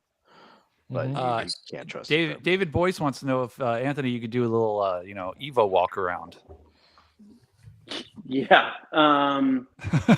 Yeah. Well, you know, You got to get the cobwebs off first with the blower. Fun fact. You gonna clean it first? Well, no, because Matt's gonna see my dirty garage and judge me. So, anyways, but no, I actually drove it today. I literally took it out earlier today, and it's such an oven that I popped the hood because, like, literally, it's so freaking hot inside here. I need a mini split right up here. Is where I need the mini split. Let's do it. It would be perfect. It would be literally September perfect. 8th, baby. Order it. We'll install it with you. Yeah, won't be done properly, but it'll get done. But anyways, Dane makes us fix his fence. We'll install your mini split. Well, and then I had to figure out a way. You guys are going to laugh at this. So because of the garage situation and the wife, right? She's pulling this entire baby, you know, well, not baby, but, you know, the full car seat thing, which is the biggest it's ever been, pulling it out of the side. She's bumping into this car like every single day. And I was like, I'm so sick of it. So now I have essentially made the car undrivable. So I have to back it in, do like a multi-point turn, and then wedge it up against here to give me all the room here. So sounds like you need a minivan. Oh yeah, honestly, sliding doors, buddy. Sliding doors. Yeah, I know. Minivan would be life-changing, but it's just, that's the one. I don't know. I don't want to call it the problem, but I do wish I had another few feet of width. Like a Gabe garage? Yeah, like Gabe's garage. Gabe's garage is great. That's an awesome. The size is like ideal. Like in my 10-foot wide garage, we can get into the van. Like sliding door open, you can take a car seat into the van. I don't put the van in there often because I have to fold both the mirrors to do it, and they don't power fold. But like, man, you have more than one kid, minivan or bust, man. The Mini Cooper in my one-car garage is just like the perfect size. I can walk around all sides of it. The Viper chair goes around all sides of it. It's perfect. Yeah. So Matt's garage, the thing about Matt's garage that surprised me in person is that when you in video, right, you go, okay, it's a decent amount of room.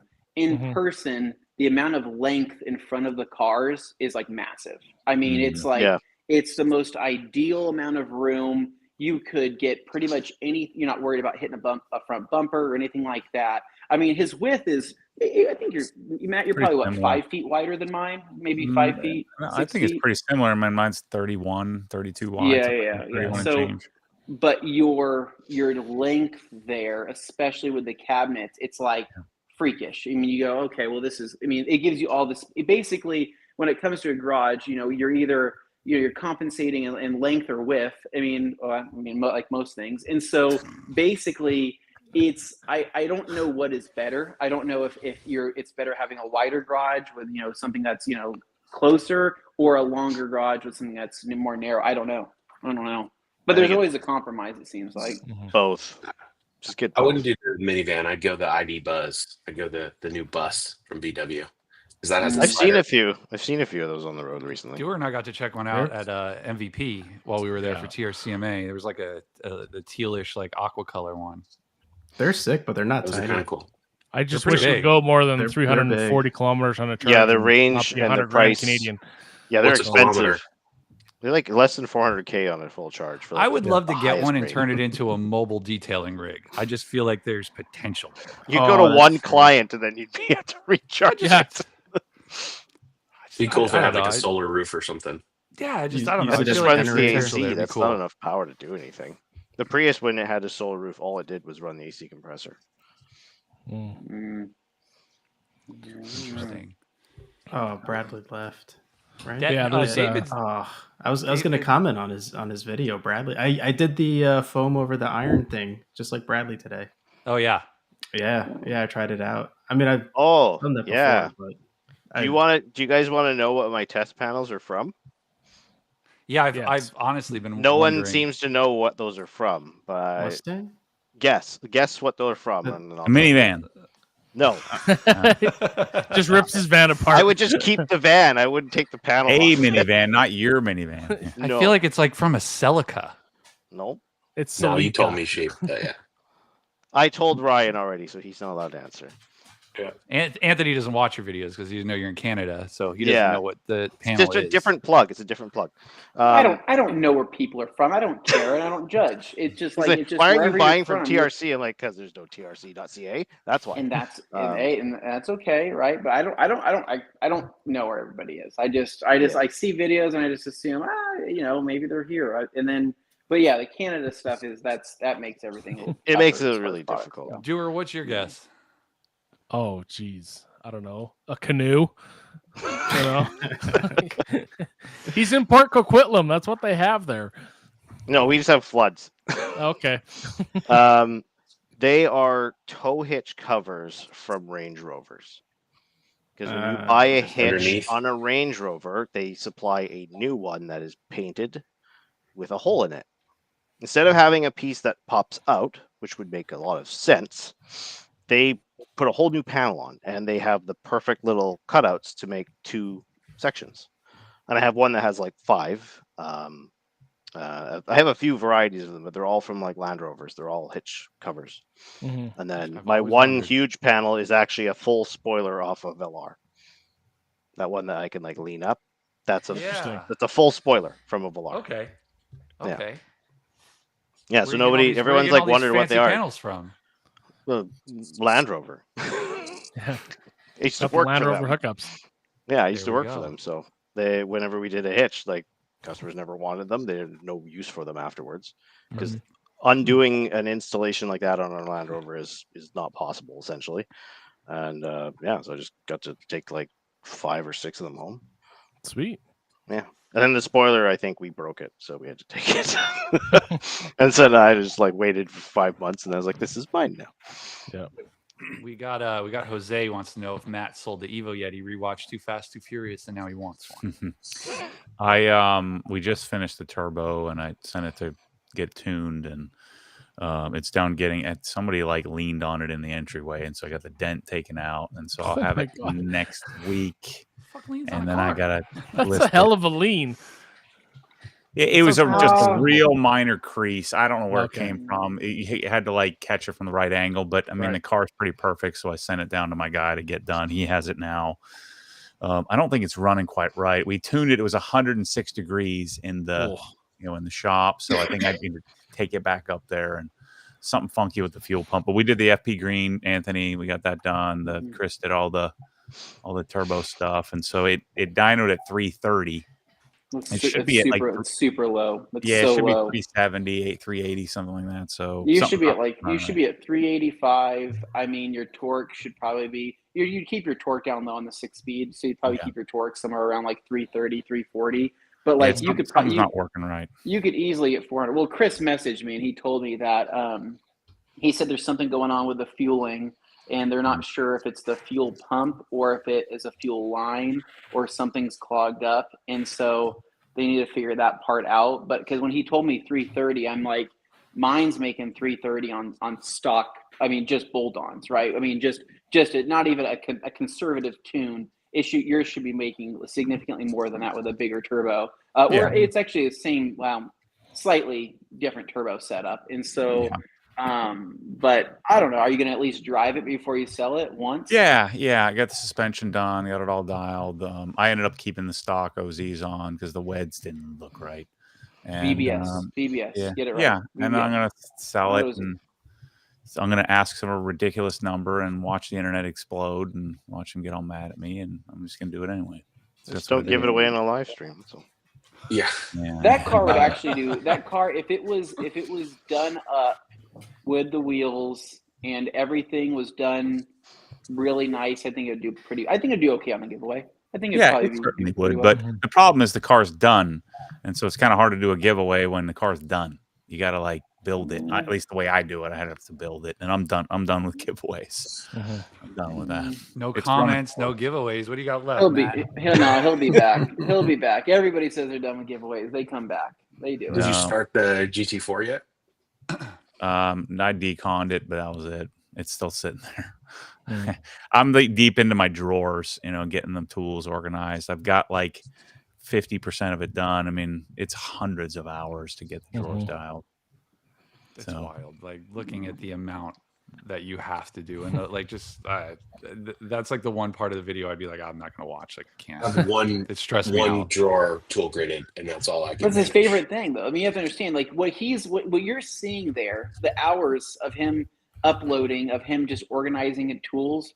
That's his favorite thing in the world. That's my happy place. Yeah. That with Heartland on in the background, putting him to sleep.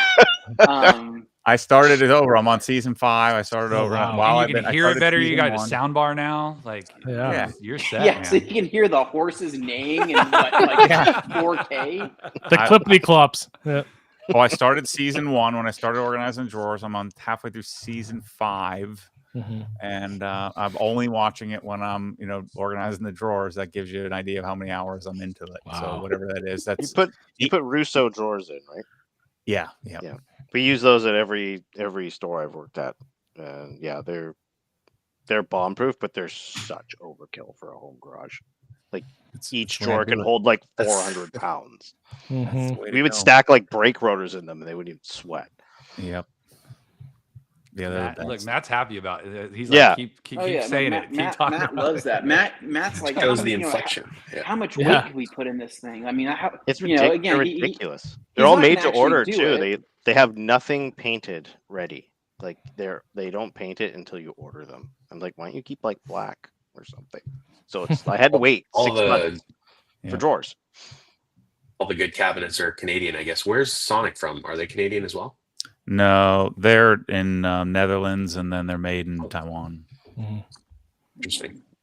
So we're so Pro Slider. The new Sonic MSS that we're coming out with is going to be awesome, because it's going to be 50% less than Russo and MSS Plus. So we really worked on the pricing to get like a decent size, like say like a 15-foot array will be around 10 grand. Versus a 15-foot array of MSS Plus would be like it's got the Huskies. No. See, what's your opinion on Huskies? Like what, 1,500 for like a 15-foot array or something Max. like that? Yeah. Max, right? And that's that's what I'm talking about. That's where I'd store all my Flexzillas and all my Ryobis. You would with your soft cose drawers. Yep. You know it. I know he moved 100% deflection. Pro Slats are killer, man. I got mine from OG. Pro Slat's great. I love them.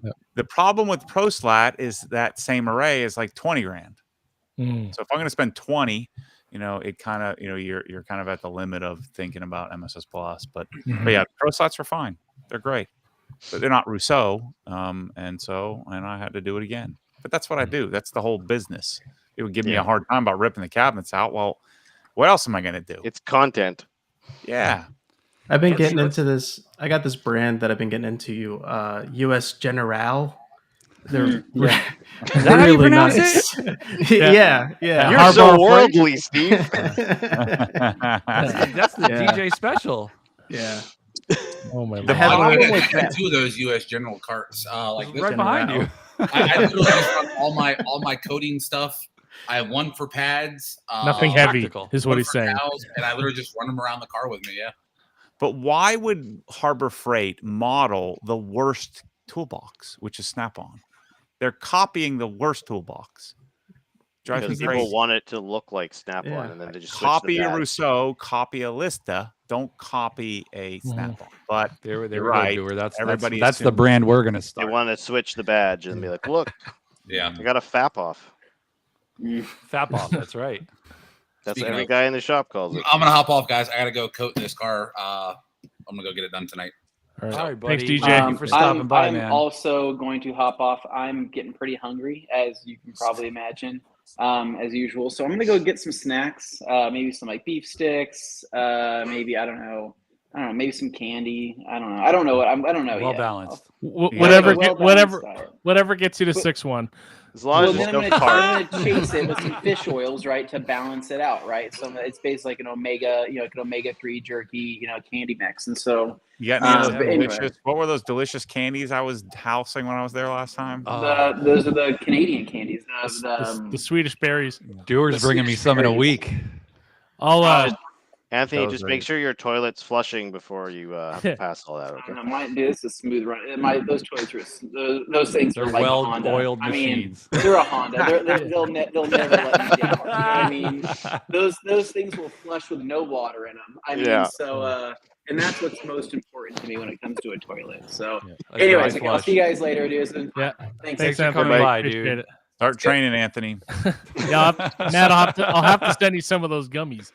Those things are so good. I can't eat them though. Swedish berries? Are you talking about like Swedish berries? Yeah, the those main and the Swedish peaches, berries. dude. Man. And the fuzzy Oh, they don't peaches. have those in the States?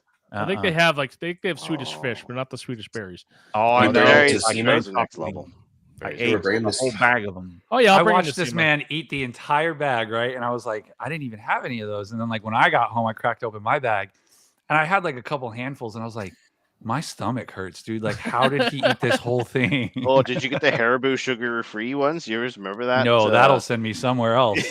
The gummy bears that are like popping all over Amazon. You read the Amazon reviews on those. Yeah, Ooh, that was good times. Those were funny. Yeah, I gotta punch out here too. I got some baths to administer to some children. So, yeah, we appreciate you making time as well, man. Thank you. It's been fun. All right, we'll see you later. All these people with like life responsibilities here. I know. No, my kids are playing Fortnite right now. They're I don't even know where my kids are. They're running around the neighborhood somewhere. I don't even care. And Michelle's out of town. I can do whatever I want. Like the good old days. Exactly right. Carson needs. Man, I miss those. Carson spelled my last name wrong, but whatever. I'll let it slide. I'll bring him more Kit Kats too. I didn't try those. I don't think I did. But they're- you guys, I was on the wagon halfway through TRCMA, and then I fell off the last couple of days. It's tough, dude, with all the goodies that they have in the office. Like Oh it's my it gosh, like Those cookies. the cookies, the bags of chips, the candy, just everything. Like I give me a celery tray. Yeah, the Crumble whole cookies crumble, are the whole terrible. Wait, it's I had not them when they were good. still warm though, so that was kind of special. They're just not the flavor. They're just not good. I want like a good homemade chocolate chip cookie made with brown sugar, like I'd want what's it called, brown butter. Like that's what I want in a cookie, not like an entire cupcake's worth of frosting on it. I'd rather just something that Carolyn whips up in her home kitchen. You know, I feel like she's got like a passed down cookie recipe that's probably just amazing. I like simple. Yeah. You know, like those darn gummy Canadian thingies, man. Just simple, just simple sugar. Yeah, just keep it single flavor. Don't give me any extras. Yeah, you know, that's all I want. You know, or a birthday cake ice cream. That's what I want. What about But Oreos? since I saw you, Oreos are dangerous. I haven't messed with anything. I'm down like 20. Nice. Well, wait till SEMA. We're all getting a house together at SEMA, so we'll have that fridge stocked. Are you cooking for us? I'll cook breakfast. I got you. Okay. I go on vacation to not do things, so I'm gonna try to make a delegate mean that to breakfast everyone burrito. else. Yeah. Oh yeah. I think I'm gonna do just a couple of days at SEMA this year. Mm-hmm. It's like it's run its course for me. Right. It's lost its glow. Well, there's not as much to discover, you know. Yeah. You Right. kind of then there's not a lot of new exhibitors like there used to be in the past. It's kind of so I don't know that I'll go the whole time. I mean, what does Matt Mormon do at SEMA? Like, what is your So goal? I make sure to get, you know, the ride company gives me a exhibitor badge so we can get in at like as soon as you can get in early. And so Tommy, my products guy, Tommy and I, we see every booth at least once. I walk every square inch of it, and I'm just looking like heads on a swivel, just looking for stuff. So Tuesday, Wednesday, we'll do the SEMA show, and then Thursday morning I'll go over to Apex because I found Cox Reels there, I found Tool Grid there, so I found some obscure stuff over in Jenny air compressors over in Apex, but it's largely a waste of time. So we'll go over there and just run, like jog, because you have to put in about 3 or 4 miles that morning because I want to get back to SEMA to go and go back through everything. So we'll do Central first, which is all the car stuff, just to get that out of the way because Central gets the busiest. And then you go and do South and then West. West is where all the detailing stuff is now, almost all of it. And then once I get through everything once, then we'll go back over and hang out in detailing. And, it's but it's brutal. I mean, being in the desert and then walking 12, 13 miles a day is gnarly. I was But you know, my exhausted buddies the at end of Car every day. Supplies, they're partying. They show up at 1. You know, Tommy and I have walked 11 miles by then. I'm just searching for cool stuff. But Do you think like I know a lot of people go and they think like, oh, it's Vegas and there's this party vibe, but it's like when you're done with SEMA for the day, like I'm exhausted. Like I want to eat like a good meal and I want to go to bed. Yeah. Yeah, so it's like for me, it's business. I'm not there to freaking screw around and party. I'm there to like find stuff. Yep. And I'd say 30% of the stuff I've found has been at SEMA. The problem is that there just isn't as much new stuff. I probably need to go to like PRI and some of the tool shows. I probably need to go to Auto Mechanica or go to a different country to like find some new obscure things, because SEMA's kind of the same thing every year. And SEMA's about maybe 40% smaller than it used to be. So but it used to, for like 7 or 8 years, it was like my Disneyland, just so much fun. Right. Well, it was bigger. It's Doer's first time. Do you have any like advice or tips for him? Oh, my Dr. Pepper went off. I'm a big fan of going in with a goal to see everything. Right. And if you're going to see everything, it takes at least 2.5 days to see everything. Sure. And don't waste your time looking at cars, other people's cars. Yeah. Look at the stuff, look at the products. And so I literally want to walk through and I don't skip anything, even like the Chinese tire aisle. You never know. You might find some cool air chuck or something interesting. And so I want to see the whole thing. And I'm probably the only person there that sees every table at least once, if not twice. Right. But you go there ready to walk. Bring eye drops, bring chapstick, bring your voice was shot by day 3. Oh yeah. I got sick as crap. You walked over to the PNS booth and I was like, oh, I'll say hi to Matt. Like I know I've said bad things about him, but I'll say hi. And then you had no voice. I was able to put the Sonic. So we're now the exclusive, Sonic residential Sonic dealer in the country or North America. And I was able to put the Sonic deal together by not saying anything. So maybe I should shut my mouth and just listen. Oh, I love that. But it's SEMA, Steve, is to me is business, Alex. It's business. Yeah. I'm there to find cool stuff. But that to me is like Disneyland. So much fun. Finding tool grid, finding noose bomb, finding just Cox hose reels, just cool stuff. But I don't need as much stuff now. So now it's like looking for something obscure. And then I'm always thinking about how could I repurpose? Oh, I found Prevost there. Kevin Brown introduced me to Prevost years ago. Man, just so much stuff over the years. And then obviously looking at detailing supplies to see if there's anything interesting. Sure. Yeah. Yeah, North Hall's cool because it's all the first-time exhibitors, so maybe there's something new you haven't seen or a new brand popping up. North is where all detailing used to be until West. Now West, the biggest detailing section is in West, and it's fun to hang out over there. And so I try not to go to those because I get hung up. With people and people that watch videos, and so I try to stay away from that to get everything else done, and then I can take more time. And then, then the last couple of days, it's just a hang with the Rag Company guys, hang with the PNS guys, hang with, people, and avoid the IGL douchebags like that. And, stay away from those.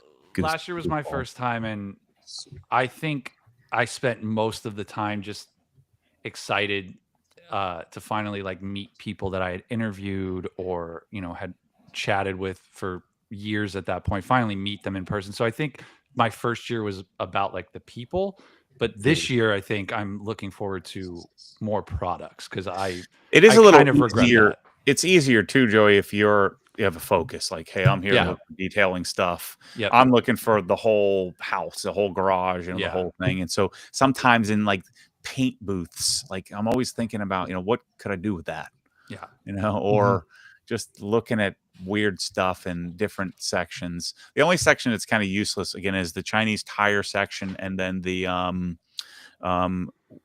section at Apex where it's like you go to Pakistan So there's like a Pakistani area, and you're walking through Pakistan, and then the next section is Taiwan, and it's like you're walking through Taiwan. It's like and it's a then small just world at Disney.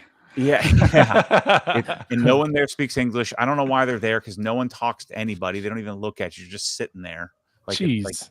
I don't think I went over there. And it's alternators and and OE knuckles and like just rando stuff. But I feel like, man, what if I missed out on the next? Sometimes there's a gem. Yeah. So when I used to work for Dorman Products as an engineer there, and they would have SEMA and Apex, right? But the guys were always at Apex. SEMA was not the highlight for them because of that reason, right? It was always like the OE stuff that they were after. Yep. You know? Yeah, Apex is the industry show. I mean, you guys would have, there's nothing for you there, Right. I'd be looking for like a bottle manufacturer, looking for a battery company or just something weird. But that's where Tool Grid was for some reason, and it was like at the very end. So you figure I'm 3.5 miles in, going up and down, just kind of a little trot going. And I come up and it's like the seas part, and they had like a big 50-inch drawer with all the sockets standing up, and it's like the angels opened the heavens, and I'm like, oh my gosh. And Wally was still alive, the founder and inventor, and he's like it's like this. I swear there was like a spotlight on this guy, and then I convinced him to come to my house. Poor height difference. Keith brought it up. Joey and Carlos. Felt so bad for Carlos that day. Yeah. I've seen a lot of like you see the SEMA builds online, and they're cool, but it's nothing that I'm not going to go out of my way to see. I'm more about the stuff. Yeah, kind of because cars you can see anywhere. Yeah, exactly. But a lot of people, they're there to take pictures of the cars, and the weirdest thing of SEMA is all the girls that are there. I knew it. You get a catalog, Steve. They give you a catalog. Like, let's say you're Joe Blow's detailing supply, and you want to hire some people to be at your booth. And so you get a catalog of models that come from LA or they'll come from wherever. Yeah, 100%. And so you get the catalog and then you hire them, and then like they'll like bring pictures and they're like signing, like these are just random models. They're not famous people. They're not Instagram stars. But it's they're like just centerfolds. And so then they're signing their pictures, and like all these dudes are taking pictures with them. It's like the weirdest thing. That's creepy. Yeah, that's creepy. Yeah. And the worst place is down in the wheel section, where they all have these hired models. Real like hot import nights kind of vibe.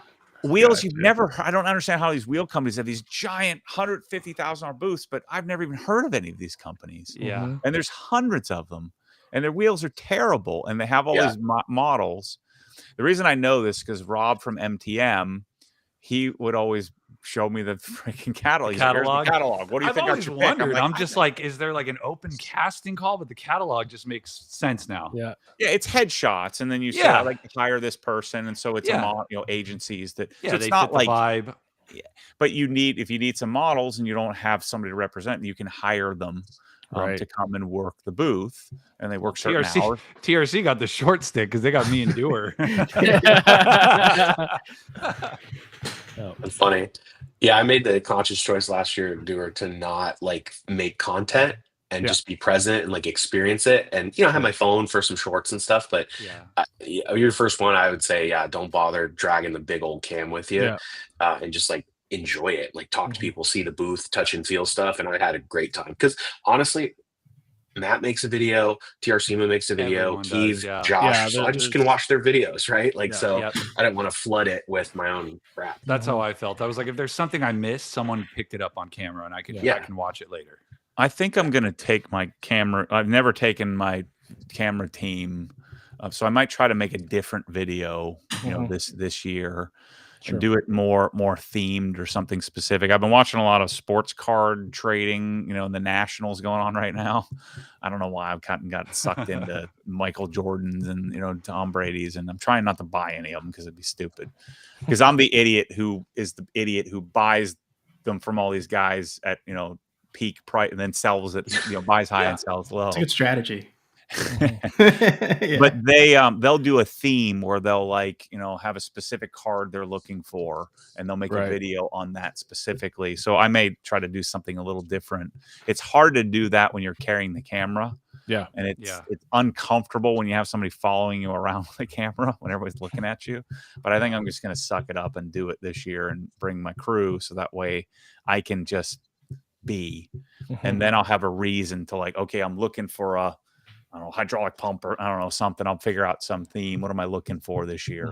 Looking for a new wheel cleaner. Let's go find all the wheel cleaners or something like that. Yeah, that'd be good. Yeah, I'm pretty stoked this year. I'm stoked that it's, I've got my partner in crime coming this year. Yeah. I'm stoked that we've got a pretty nice group of dudes hanging out in the house together, and it's not a hotel, and you guys are gonna be fun. That sounds like my nightmare. Yeah. It sounds like mine too. I'm just hoping I can retreat. Ryan, how are you going to do that? You're a particular dude. You're going to have. You at least have your own room. I did request my own room. Yeah. Yeah. When you're a grown up, you shouldn't be bunking up with other dudes. It's all doer and I do. Everyone just, I guess TRCMA just like set the tone, and like everyone's like, you guys are bunking now. Yeah, you guys are just crazy, what we do. man. You're crazy. You're successful men with status in life. Get a freaking hotel room. We were having this conversation the other day, Matt, when we took you back to the hotel that night, and you were like, just like dumbfounded that we were sharing a room, and Dewar was like, I honestly thought Matt was just going to go book a second room for one of us at that point. He was so like baffled. Like, you guys are crazy. Yep. One of you snoring, the other person's chattering his teeth, and you gotta put change in the bathroom because while it's all humid in there, and with your. I get that. Yeah. No. Yeah. I stopped that when I was like 23. I'm not doing this anymore. Yeah, that's fair, but I don't think this group are partiers. Well, I don't know how Jeff will be, but everyone else I think is chill, so we'll be good. And I have like, and kind of as Joey alluded to with the whole being exhausted after the end of the day. I mean, I have no desire to do the stereotypical Vegas stuff. I'm not a gambler, party, or anything like that. We'll hang back at the house. We'll grill at the house and all fall asleep on the couch at the same time, probably. Yeah, the Westgate Hotel does suck, but there's nothing worse after you've walked 13 miles to try to get an Uber to the Hard Rock or the SLS or wherever the heck better place you're at the Bellagio, and you're standing there. And the first year I was there, I stayed at the Hard Rock. It was 2.2 miles from the convention center. And so I walked 12 miles, and I got to put another 2 in. And my feet literally feel like they're going to fall off. But the Westgate is hit or miss. I mean, some of the rooms are pretty bad, but they did remodel it several years ago. The Westgate is attached, for those who don't know, is attached to the convention center. Oh, okay. You don't have to go anywhere. Sure. You just walk up to your room and you're done. I did Venetian last year, and they had a free bus to and from, which was nice. I mean, it's 2 miles, but it takes 30 minutes to get there. But it was still, just walk down past Apex and hop on the bus. It wasn't bad. So I'd rather go stay at the Bellagio or the Palazzo or something awesome, the Wynn or something cool. But it's just so convenient to stay right there. We stayed off the beaten path. Me, Bradley, and DJ had an Airbnb, but like all the construction because of F1 made it such like a trek to get to and from like where you needed to go. So I know we're closer this year, which is good. And again, I'm there wire to wire to like get stuff done. Yeah. Find stuff, make video, just search for the next cool thing. We will not invite you over. We get the hint. I don't want to be traveling around. Well, this year, if I don't have as much to do, maybe I'll come hang. I don't know. We'll see. Probably not. We got to get some nice steak stuff. Yeah, probably not. I booked the so before I go, like I already booked for this year, like last year. I booked the whatever that steakhouse is in between the Westgate and the and the convention center. I book it 5 nights in a row, and I just go to the same place and get it done. We got to go. Have you been to Cut?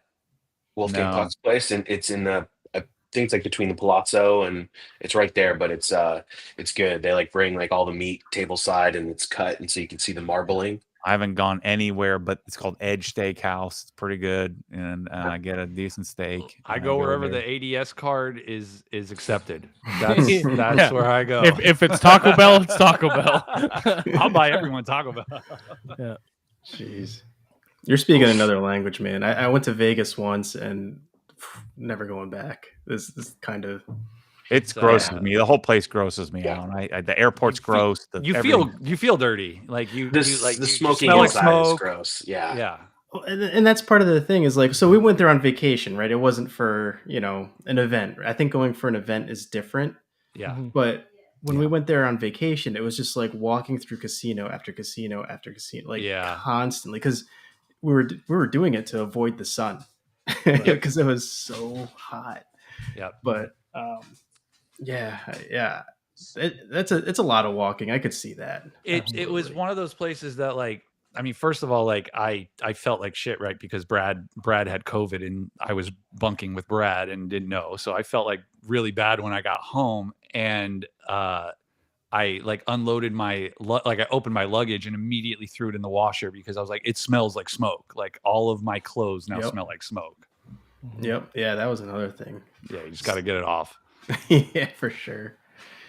Yeah, I probably had COVID or something. I got sick as crap. I lost my voice, and like I thought I felt fine, and then when I got home, I was wrecked for like. Yeah, I thought I was just tired, and then like I was like, I don't feel good, and then I tested positive for 17 days. My wife got it after that.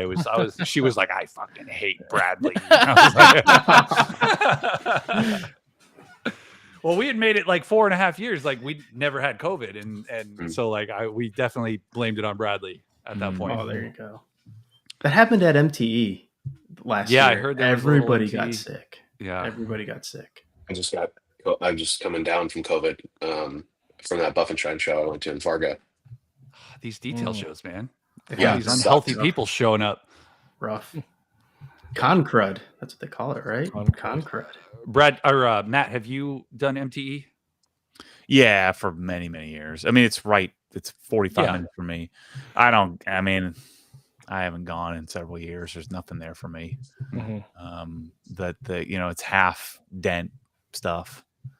PDR. It's gotten. I know it's gotten a little better, but for a decade I went to it. I haven't been there the last couple of years. It seems like the same thing as SEMA, right? Like you're seeing the same stuff at SEMA, right? It's like pretty much, yeah. And no one holds anything. It's like there's no like next new product. There's no like launches at MTE, or generally not.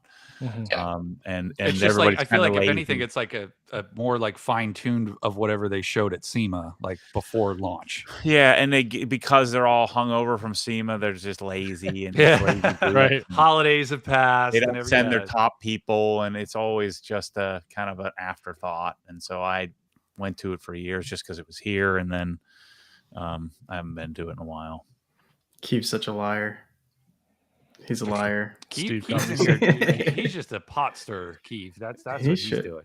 Yeah. So, Keith, I got sick before MTE, well before it, and myself and Humberto were the only people who came out of not the only, but we were one of the few that came out of MTE not sick. Unscathed. Yeah. That's because Humberto's a robot. He doesn't sleep. He comments on everything. I don't know how he gets there first. He's not real. But that plane ride, though, going down to Florida, at that time of the year, everybody's going to Disney. It was just a plane full of sick people because nobody's going to cancel they didn't want to cancel their Disney gotta fly trips, Delta. You can't fly like one of the budget airlines. You got to fly Delta. Allegiant? That's what I flew. Oh my goodness. Because I can pick up, we have an airport like 15 minutes from my place, Allentown, right? So yeah. So where do you live? Yeah, I knew the PA thing was going to come up because I know that you're from. I'm from Hazleton. Up toward the Poconos, right? Yep. Yeah, so I'm in Center Valley, which is just outside of Allentown. Okay. Near Emmaus. Yep. Yeah, and I went to Villanova, so I drove through Allentown, every time going from Hazleton to Philly. I went to college. Yeah, that would be like 2 hours, in central, PA. Yeah. No, I go up to I was going up to Tamaqua a lot. Yep. And we wrapped up a project, so I'm back working from home. But yeah, that's an area. I mean, anybody who doesn't know about Hazleton or Tamaqua or like these little mining towns or whatever they are, yeah, there's nothing. It's terrible. Yeah. It's even worse now. I mean, it was bad then, but it was just boring then. But now it's like meth town, Yeah. Sure. We both want Carlos's comment on here. We're trying to click the comment like 4 times, and we're both clicking on it. It's going away. Steve, when's the next viral video you putting out, buddy? Oh man, The pipe that's polisher. the tough part, because like there's a part of me that's like, oh, I got to outdo it, right? Yeah. But at the same time, I'm just You like, can't plan for the success. Exactly. Though. Like, Exactly. that's when you look like a fool trying. Like yeah, True, and it just does like 500 views. Matt, did you hear about Steve's video he put out? No, they were talking about it earlier, I assume. Yeah, he made his own like pad washer, and it's at like 52K in like 4 days or something. Oh, nice. yeah. Like- I was able to monetize just off of that video. Oh, no way. Yeah, Congratulations. it just happened. Thank you. Yeah, it happened a couple days ago, which again, I'm doing it mostly for fun here, right? And trying to get education out. But that video, like, I thought about like, why the hell did that video take off and other ones didn't? And I thought maybe I got the keywords never right. I don't know what it was, but it resonated with people. I have think a that was feeling 3 letters in the title of it may have helped.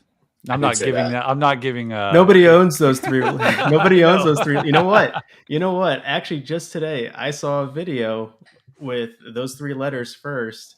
It was the craziest detail cart I've seen. It was a really cheap detail cart with a giraffe pressure washer on one side and a giraffe vacuum cleaner on the other. This thing was going to collapse. It's triggering Matt. It's bad. But it had like no views. There was nothing there, so it was more. It was more than the title. I said, Steve, it could have been. I've never had a viral video, not even close. Well, but over time they grow for you, right? Not just right off the cuff, right? Yeah, and I'm actually going to make a pretty significant transition in how the channel is done. My way of doing it doesn't work in an AI algorithmic driven type search or type suggested. Please don't change your thumbnails. Yeah, I mean, part of it's thumbnail, but a lot of it is not nuking the channel with the stuff that I want to share, my home theater, or I have to narrow down, and so we're probably going to create like 5 or 6 channels, okay, that are specific. So garage specific, detailing specific, obsessed living or home specific, and because when I post or even the lives nuke the channel. Yeah. So I've got to take the Dialed In podcast and put it somewhere else. And then I'm going to do things more intentionally, which means I'm going to be able to not have to live every second of my life, on camera. Right. And so like you saw that the video of us changing the cabinets, that would have been like 8 videos before. Yeah. And we decided let's just make it 1. Mhm. Now, the problem is that's 50 hours of editing and 3 weeks of videoing. Yep. And I feel like I'm missing. People need to see what's going on. And so I'm just going to have to give that up. And then I think there's a potential for us to start to chase some, a higher percentage of views. I mean, and you have 600,000-700,000 subscribers and you get 15,000 views a video. I'm doing something wrong. I should be getting 150 to 200,000 if I did it right. So I'm going to give up my way of doing it and let my people do it the way that it should be done, which is to tell a story. Every video needs to have a beginning, middle, and end. Yeah. And I don't have any end to anything ever.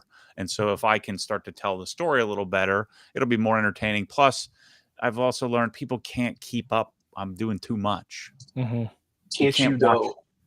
can't you do a second channel like Tavarish or like Matt Armstrong? They have their second channel, and then that's just you goofing off, and people who want to watch it can watch it, right?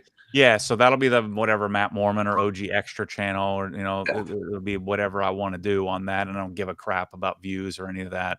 But Freddie Tavarish is actually, he came and took me to lunch. He's like, "Look, you need to fix this, and here's how to do it." Nice. Freddie gets 3 million views every single video, and he makes a video a month. Yep.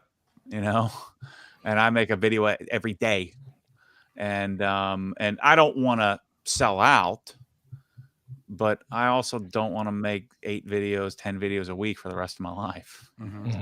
So this is a lot. It feels very foreign to me because I'm making like a video every other, a week.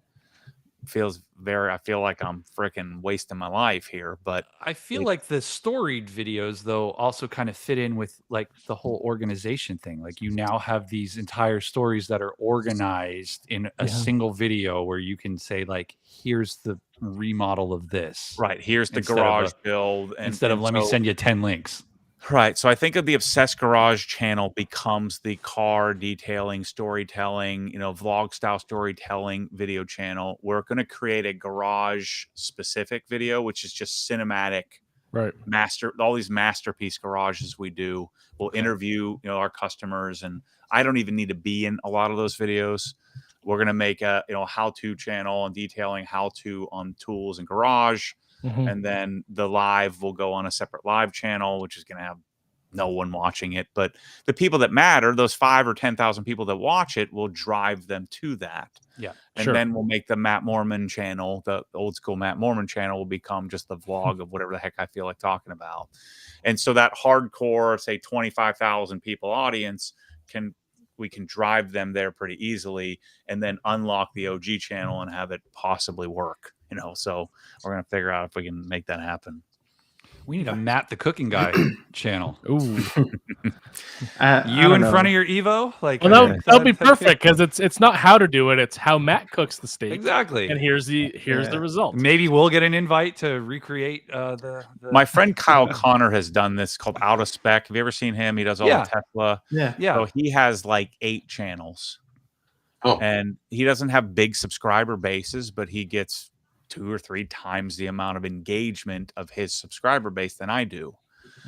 And so what I just think it's a disservice. I mean, it's not so much me, but the stuff that we're doing is so cool and so different. Yeah. Like it's a shame. It would be a shame for me to block, I don't want broad appeal because I don't want to deal with the nonsense. But if I'm not messing around in the comments and lots of people are making stupid comments and I don't know about it, I can just let it happen. And then maybe I don't turn people off as much, Joey, as I normally do by being me, because people don't get. I appreciate you making that change for me specifically. Right? That's a big deal. That's right. That's right.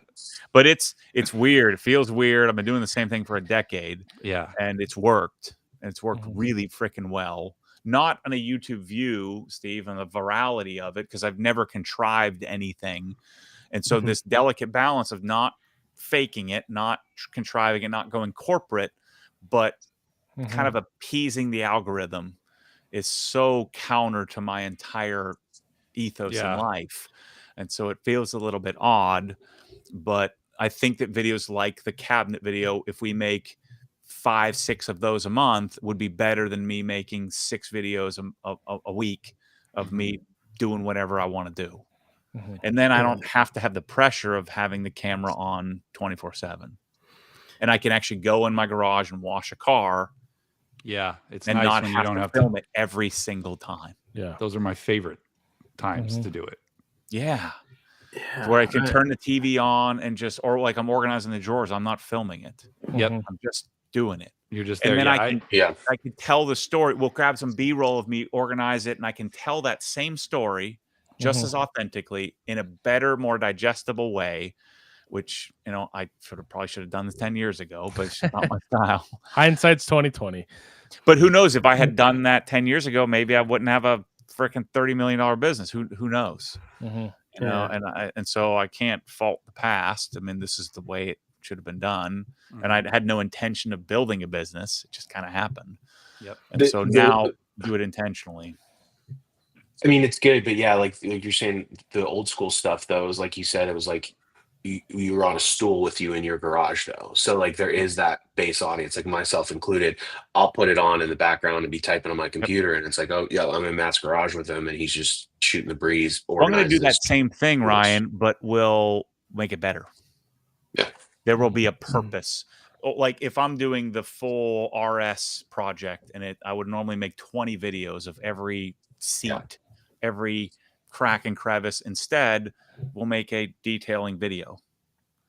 Problem is, car's been sitting here. Here's the factory crappy paint, and maybe it'll be an interior video, an exterior video, but we'll have a beginning, middle, and end.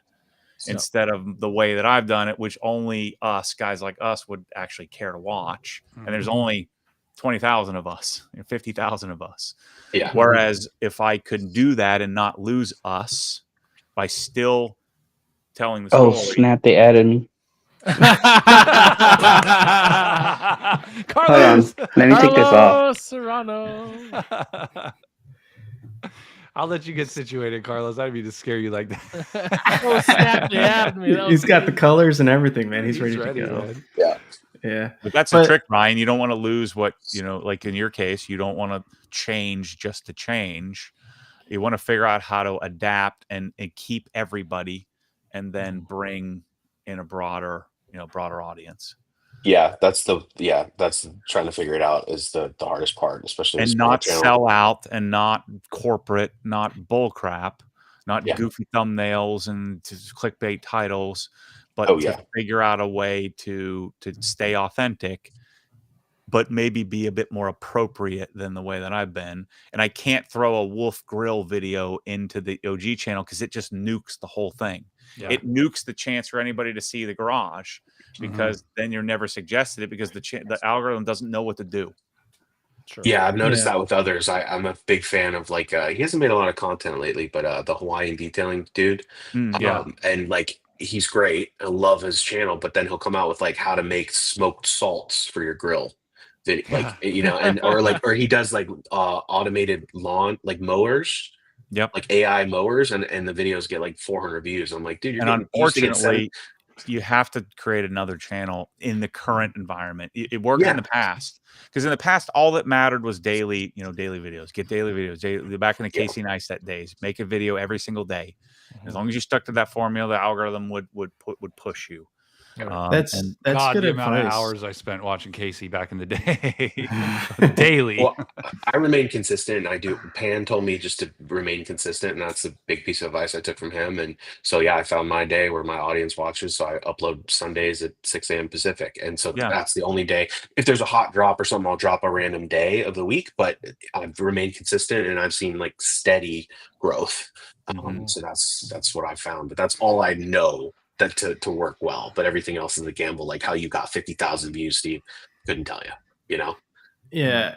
And that's something, we won't, I personally won't find out why that did so well until after I release whatever the next video is. Yeah. Because something that I learned is, okay, so here's a video, it resonated with people. The storytelling was on point. Now I can understand how people view videos, because you get a lot of statistics, on your channel, right? So, now I know where they're dropping out at, what they found boring, and I'm not trying to game the system in any sense. It's just trying to understand my audience and, how do I tell the story that I want to tell in a way that they stay engaged, and that video helped immensely. So, I mean, it's a roll of the dice right now on how the next video would do. I part of me wants to ride the whole bucket and pad washer thing, right? Like I told you to put another one out while it's still I know you did. I already have a V2 built, and I think don't problems, but I'm even what I'm explaining here, I'm not overthinking it. Don't overthink it. You just got to do something. Yep. And it would be nice if you did something that had some intention behind it.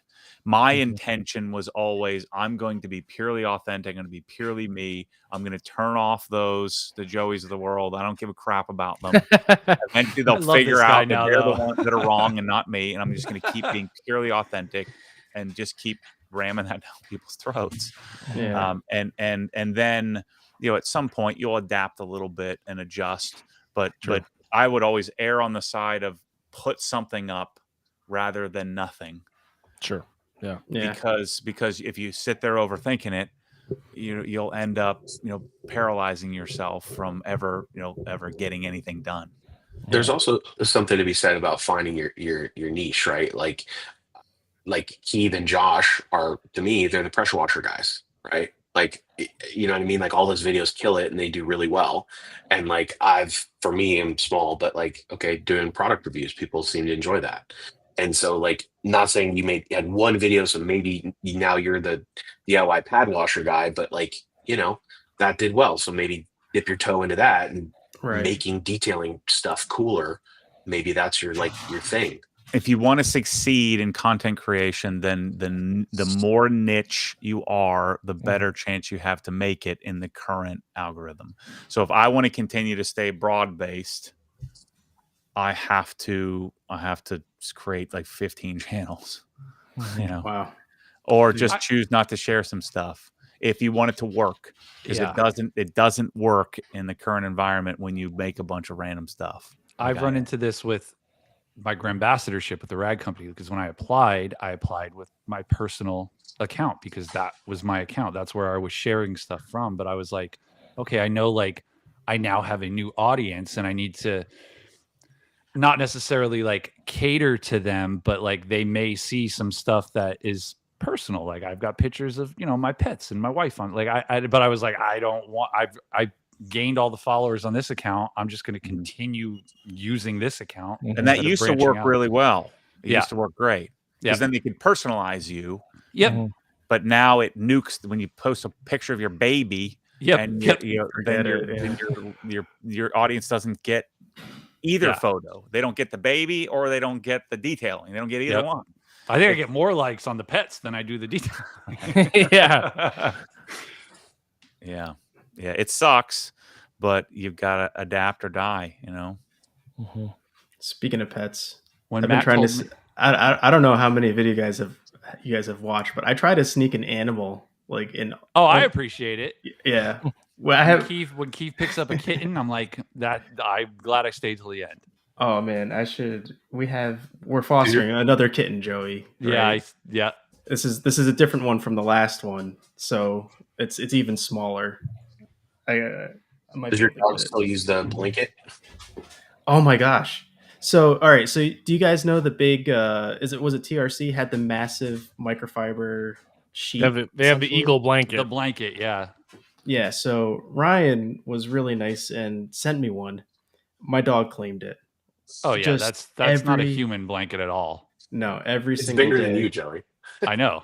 I've seen the thing. It's massive. He's legit probably sleeping on it right now. I'm not kidding, Ryan. He is on that thing every single day. It's his favorite blanket now. You have an Eagle blanket, Matt? No. I don't like eagles. Eagles have no purpose. It's too heavy, too thick. I have a lot of Eagles that I probably need to part with. Yeah, it's like the Eagle 500, I think, but it's like 7 feet long. It's I understand that. So it's super comfy, super plush. But Eagle is the push stuff around towel, but make you feel good because it's real soft. Because it's soft. I feel like that blanket would just be way too hot. Eagle 350. Now that I'm down with. That's a good one. That's probably one of my favorite towels. Yep. Yeah, it's a good one. I'm all about that 500 GSM life. I'm telling you. You're just pushing your detail spray around, just pushing it around. That's what I want. That's what I want. I want to push it around, let it flash off, and then do that secondary wipe. Go get a 300 GSM and wipe it right off. Yeah, I don't want to wipe it off. I need to let it. Use for everything. It's got to lay on there, flash off, and then it will. You'll just keep wiping all day, just wiping. Maybe if you're using drying aid. Oh, there you go. My. I'm just kidding, buddy. I'm just kidding. Yeah. Where's Bradley? Where's yeah, I was gonna say, want to talk about Amplify? Or... Oh man, oh, that's too funny. Do you have any like improvements plan? I think we've asked this before. I think somebody asks you this all the time. I was going to ask if you have any improvements for Drying Aid or ideas that you want. No, I'm waiting for somebody else to make a better one so I can. That's what I was going to say. You're waiting for a better one. Yeah, I didn't make it. Like, I know that it's just out of the bottle slipstream. You know, I just took the color and scent out so it would actually work. Yeah. I'm waiting. I keep looking. I'm waiting for Bradley to make Amplify better then, and I'm out. What's wrong with it though? I want like what makes Amplify OG spec? What's gonna do it? Yeah, what do you need from Amplify? It does have a lot of like a month of protection in it, right? Yeah, I don't really care about that. The most important thing to me is the wipe off, you know, and the how it works and how it reacts when I'm like car's damp. And I just felt like maybe I had a bad batch of them. Maybe I should try it again, but it just doesn't. I feel like it doesn't do anything. You just spray it on. It's wild. I wonder if it's like different. Immediately slick, like not even on the second wipe for me. My car is slick as every coated car is already slick. But it feels like the friction is just it's changed. Something is different when you touch the car. Like that's why we all like to touch our cars because the thing I like about Bead Maker, the most important thing of Bead Maker, other than the wipe off is kind of annoying, but that gave you that kind of depth. There was a different depth that you got to your coating, and you get the same thing with Slipstream, but without the side effects of having to use a freaking bucket of Bead Maker, and spray it all over the car. And so I could use a lot less product and get that same kind of depth, the gloss look that I feel like Amplify doesn't do. Although Amplify is probably slicker, but again, slickness doesn't matter to me. Right. Yeah, I wonder if it's humidity, but no, I tried the production version of Amplify. I used it for like a week, and I'm like, "What are these guys talking about? This freaking, it's okay, it's fine." Have you tried Adapt? What's because they're waterless. They're waterless. It's got a little SI2 in it. No. No. Again, I don't want my waterless. I don't want my rinseless leaving a bunch of goop behind. I just want it to clean the car and leave it alone. That's what I want. These are all preferences, right? Yeah. But I mean, Hero's fine. But I keep coming. I have a bottle of Hero, and I've been keeping going back and forth between that and N914. The thing I like about N914, it doesn't leave anything behind. I don't need anything extra. I got 50 layers of crap on my car. Yep. I don't want anything extra on it. Yeah, I think works for you. Like that's the thing about detailing, right? If it works for you, then stick with it. Like I've never used a single McKee's product. I realized that the other day. Never. Well, most of them are garbage. That's you're not missing anything. I haven't used the rinseless. And I think there's a lot of people who are trying everything, but also stacking so much protection, even if they have a coating or not. They're just stacking and stacking and stacking, and then not realizing that there's just a bunch of crap that need paint gloss, baby. I love me some paint gloss. I've been playing more with ONR V6. I'm starting to like it a little more. I liked when I saw they used it when Anthony used it there, and I was sitting on a chair watching them. I'm like this, and I tested, I tried it out. I think that might be the best. The polymer that leaves behind just seems appropriate to me. It's not like goopy and buildup-y and problematic. I rotate between. I find myself reaching for. I have a lot more in the cabinet, but I find myself reaching between ONR, Hero, and Absolute from PNS. Those are the three. Absolute at all. Absolute. I just didn't like it. Best dry. It has the weird floaties, but it's real slick. It's nice. Yeah, it's good as a drying aid if you dilute it. See, I struggle with any kind of spray sealant, like if that's the main purpose. Yeah. Right. I struggle with the slickness of the pseudo effect of slickness. If you looked at under a microscope, that there's going to be like, if you look at it on a microscope, you'd have a few dots of product that seem like they were 2 miles apart. But because a water droplet is much bigger than a particle of silica or that's embedded in the surface, so you get that water behavior, you get the slick feel, but there's so many gaps in between the product. It's not really doing much. It's a placebo. Sure. When you put a say Hydro 2 or whatever Geon wet coat, you put those products on the car. Yes, you get some water and some chemical resistance, but all the gaps between the silica that's embedded in the surface, you're not getting any real protection. You need the cross-linking, or you need the connection of the resin, to connect the pieces. And so you get this placebo effect, but it's not really doing what we think it's doing. Yeah, that's a huge point, Matt. So people, when you get to the particles down at a nanoscale, it is so small. It is so ridiculously small. And yeah, I saw a video of there's this guy, he likes to take just random stuff and put it under electron microscope. I think I've probably seen the same guy. Maybe it's that one. Yeah, it was like a football field apart between the two silica particles. It was huge. And so you get a bird dropping, and yes, the bird dropping might wipe off a little easier, but you get etching in the surface because you've only really protected a few micro points of that bird dropping. Whereas with a coating, you're delivering it via resin, so you're getting and this is O&R's argument, is they actually cross-link with the clear coat. It embeds itself in the clear coat, and so Ivan always talks about it's like Jello, with the fruit in the Jello is the binding agent. That's the silicon dioxide or the titanium dioxide or magnesium carbide or whatever the main binding agent is. But that's the thing that solidifies the resin. And so that to me makes a lot of sense, in that I'm getting this actual chemical resistance, and then we're putting these spray sealants on top of it, creating this extra slickness or extra water behavior, but it's not really doing much. And so what I'm looking for is I want it to look a certain way. I want it to look its best, not feel its best.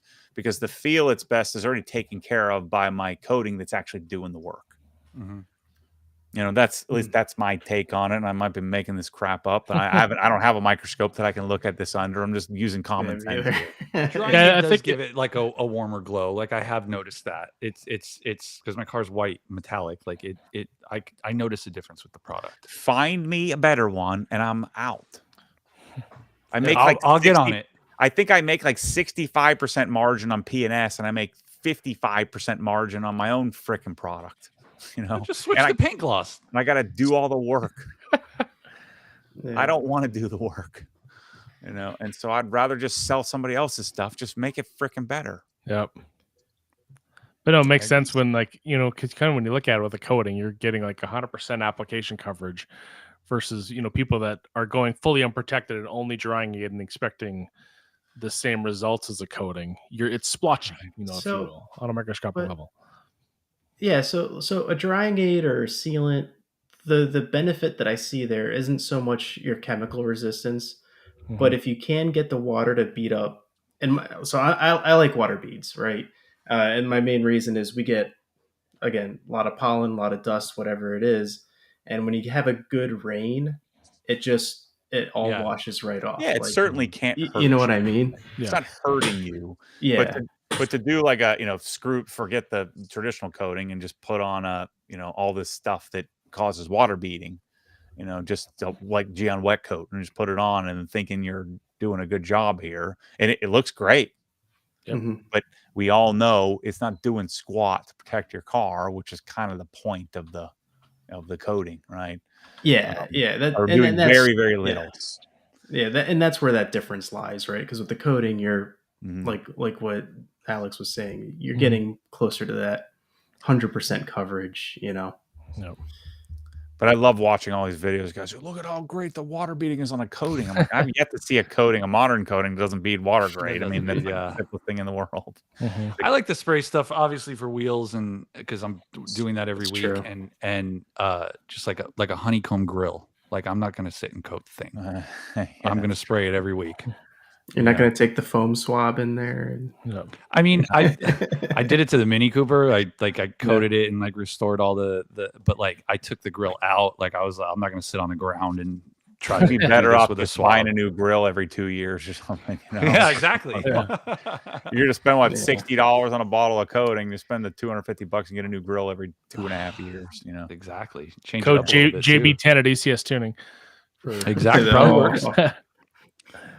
Yeah. I've never had a problem with ECS. I know a lot of people have a problem with ECS, but I like ECS. I've never had trouble with them. ECS and FCP are my go-tos. The FCP guys are really cool. FCP, I don't know how they do the lifetime warranty thing. I don't know how it's doable, but that's wild to me. You want my old oil? Here you go. Yeah, you do that? You send that in? I've sent the oil back one time, but other than that, I'm like, this is a lot of work. Yeah, $50. It's about, man. A lot of my young guys will do it. I get why, but man, I'm like, God dang, that's a lot of work. It's like the wiper blades and stuff. It's just crazy. Like, okay, like I guess that's fine. Yeah, I mean, they're obviously banking on the fact that most people aren't actually going to do that. Yeah, and I know most people aren't doing that. Right. But yeah, it does seem like a scam. Like I know I was talking to Jeff about it, and he was like, dude, Bradley thinks I'm like scamming. So I'm doing some like black market stuff with FCP because of the return That's policy. common. Yeah, that's common. I've heard of people doing that. Yeah. You know, we have our big Volkswagen show coming up soon. It's called Low Show. And nice. yeah, they block off like, I don't know, probably 5 to 7 blocks in Pottstown. Technically, we all own Volkswagens on the screen right now. Hey, what's going on? That's like, what? Now it's getting real late. I have a Porsche. Doesn't that count? That's what I mean. Yeah. That's Yeah. I'm excited for this segment. What is it at? I sent it to you, Joey, at Monterey Week. There's some segment where it's called From Stuttgart with Love. And I think we should be in there and cleaning those cars. Yes. You guys are crazy to go there and for free cleaning other people's cars. I mean, you're wiping them down with a rinseless. It's not like we're correcting cars. Oh, yeah, it's but kind of the experience, right? You guys are nuts. That when they tried to, someone's got to do it. When they sold this to me years ago, Dave and Bob were like, and Jeff and everybody was like, you need to come out to Car Week, and I'm like, oh, it's cool. I'm cool. I'm down. Let's go. And they're like, yeah, we're going to clean everybody's cars. I'm like, what? Got him. I don't even like cleaning my own car. Yeah. What? You guys are nuts. It is a lot. When they like outlined like the you guys are working your butt off. Oh, it is a lot of work. Like I apparently am dressing up 4:30. like a raccoon and dancing on TikTok. I don't know what's going on. I didn't hear about that. I did. You need to come down with some sort of illness or something. Like no, that happened to me last year. I got sick. Fake an illness. I'm sorry, guys. I'm feeling sick, and skip that one. You guys are nuts. It's like Renning's team that goes out and polishes the museum Air Force airplane. One, yeah. They work Air their Force One. butts off. They work like crazy people for nothing. I'm like, no way am I doing that. That's great. That's Alex and I are going to do the Alex and Joey working hard. That's what we're going to do. You told Sid we all want to be on the same team, right? Look, I'm just happy to be here. I'm just here so I don't get fined. I just need to what we need to do is I just need to walk around with a clipboard and not do any work. There you go. If you have a clipboard, you look important. No one's going to bother you, dude. You got to come up with something smart to not be, cleaning these people's cars, man. You guys are crazy. I'll just wear like an earpiece for a radio, but not actually have a radio. And just have the cord dangling. Yeah, exactly. Just bring a camera and say, "Hey, I'm making a video." Yep. And just video nothing. Video the I ground. know that Sydney has a lot of video stuff for us to do. But I know that there are cars that need to be wiped down too. So I'm curious to see how it's going to go. But yeah, tune in, Matt. Tune in. If Jason will be sticking I'm with just us like too. I'm worried about like my forehead sweat etching $1 million car's paint job or something stupid. I had the question. I'm like, are we insured? Is PNS like, you know what I'm saying? Like, what if someone messes up for us Bugatti? idiots? Yeah. Yeah, but what you guys are doing are at such a different level than all those cars are normally treated. Like you're going to actually do it correctly. You know, those guys are wiping the whole car down with one towel. They're cleaning wheels first, roof second. A bath towel, all the dust rubbing in it. California car duster. With their they have their initials embroidered on their bath towels. That's what they're wiping it on. Yeah. Sean's got it right. We're in I saw it Monza, Ferrari Monza, and some dude. It rained at not Monterey, the other one, Amelia, and I'm just standing there watching this guy wipe his freaking $2 million car down with a beach towel after the rain. And then I came back. So I just detailed Adam LZ's car. Just spent freaking 25 hours on this thing on his touring. Mm-hmm. And it was at the Griots booth. Yeah. My friends at Griots, the detailing company. And I come back and they're like, "Yeah, we wiped the car down with Speed Shine." I'm like, "What?" Oh no. Oh goodness. Because we purposely, when we got there, we just kind of left some of the dust because you're driving through all the fields and stuff. And I'm like, we're not cleaning this thing. It doesn't look dirty, but I know it's covered in dust and sand and stuff like that. And the Griots guys, they were so proud. They're so happy. I'm like, you guys, you did what? I just spent 25 hours correcting this thing. You just scratched the whole thing. Oh, no, we used lots of Speed Shine. I'm like, it doesn't work that way. Did you take a light to it? No, I refused. I said, Adam, you're on your own. I'm not doing this again. But I know they just freaking nuked your paint. Yeah, I'm assuming we're doing a ton of rinseless in Monterey. We'll spray it and do that. But I know there's lots of Absolute, lots of Dreammaker, lots of paint gloss. Yeah, probably reflective glass. But you need to have lots of flu symptoms, is what you need to have. Yeah.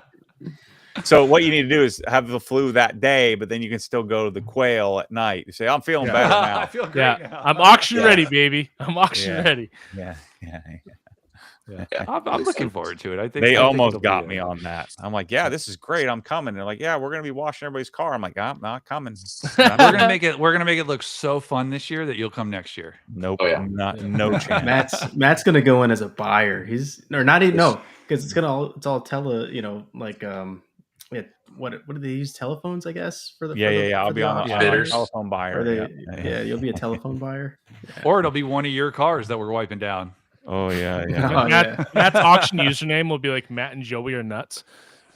Yeah. Something. I don't have like that. Do you guys have supercar desires? I don't. No.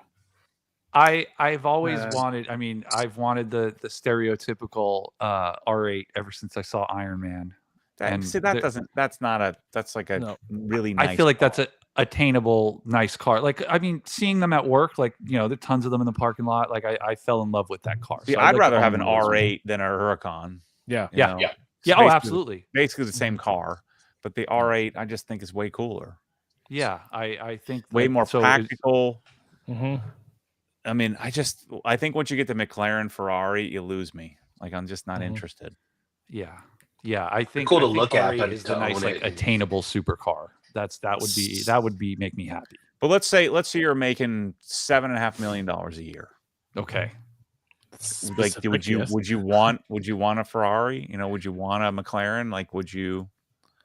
No, I don't think so. I'd probably like a sick bunch of like 997 GT3s and M3s, and like I'd have a bunch of. Yeah. My dream is a Singer built Porsche. Okay. Yeah, that's. And I mean, what do they want? The car plus 300 or 400 to build it? Oh no, not anymore. That's what it used to be, Ryan. Now you're 2.5. Oh wow. Yeah. It used to be you get the donor car and it was $500,000 all in. Now I think it starts at like high ones. Like wow. If I was making that money, that's what I'd get. Gated R8. There you go. Gated R8 would be like my nice car. I'd probably have a bigger car just because I'm a bigger dude. But like probably tons of. I'd want like a Mark II GTI, an R32. Like I'd probably want a bunch of those things. It'd be fun. I'm like, modern supercars are awesome. Don't get me wrong, but does a Dodge Viper count as a supercar? Sweet. You know what I mean?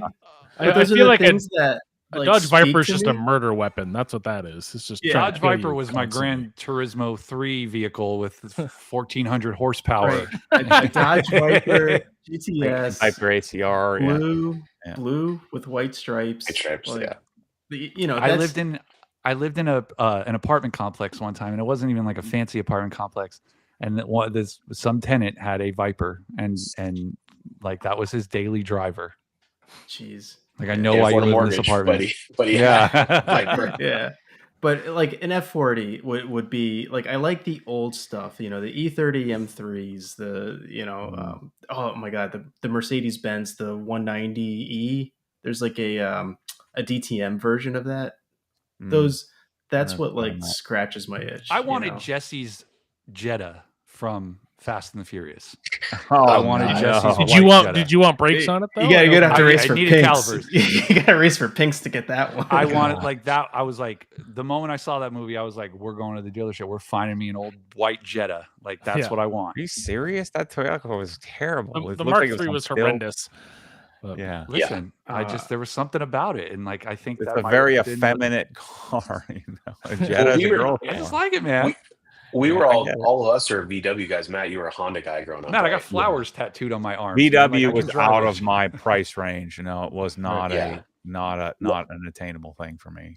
Like Joey, when I go through my midlife crisis, I'll probably buy a 05 R32 and throw a fat turbo on it. And I think what I'm gonna do. My youth. My son is 14, right? And so I think what I'm going to do is force him to get any car that I had an interest in. Okay. So I'm going to get him some sort of some GTI version. I'm going to get him I don't know, like a FRS. I'm going to get him and I'm going to rotate him and modify him with him and make him get all these. So the benefit to him is he's going to get all these freaking cool cars. Cool cars, yeah.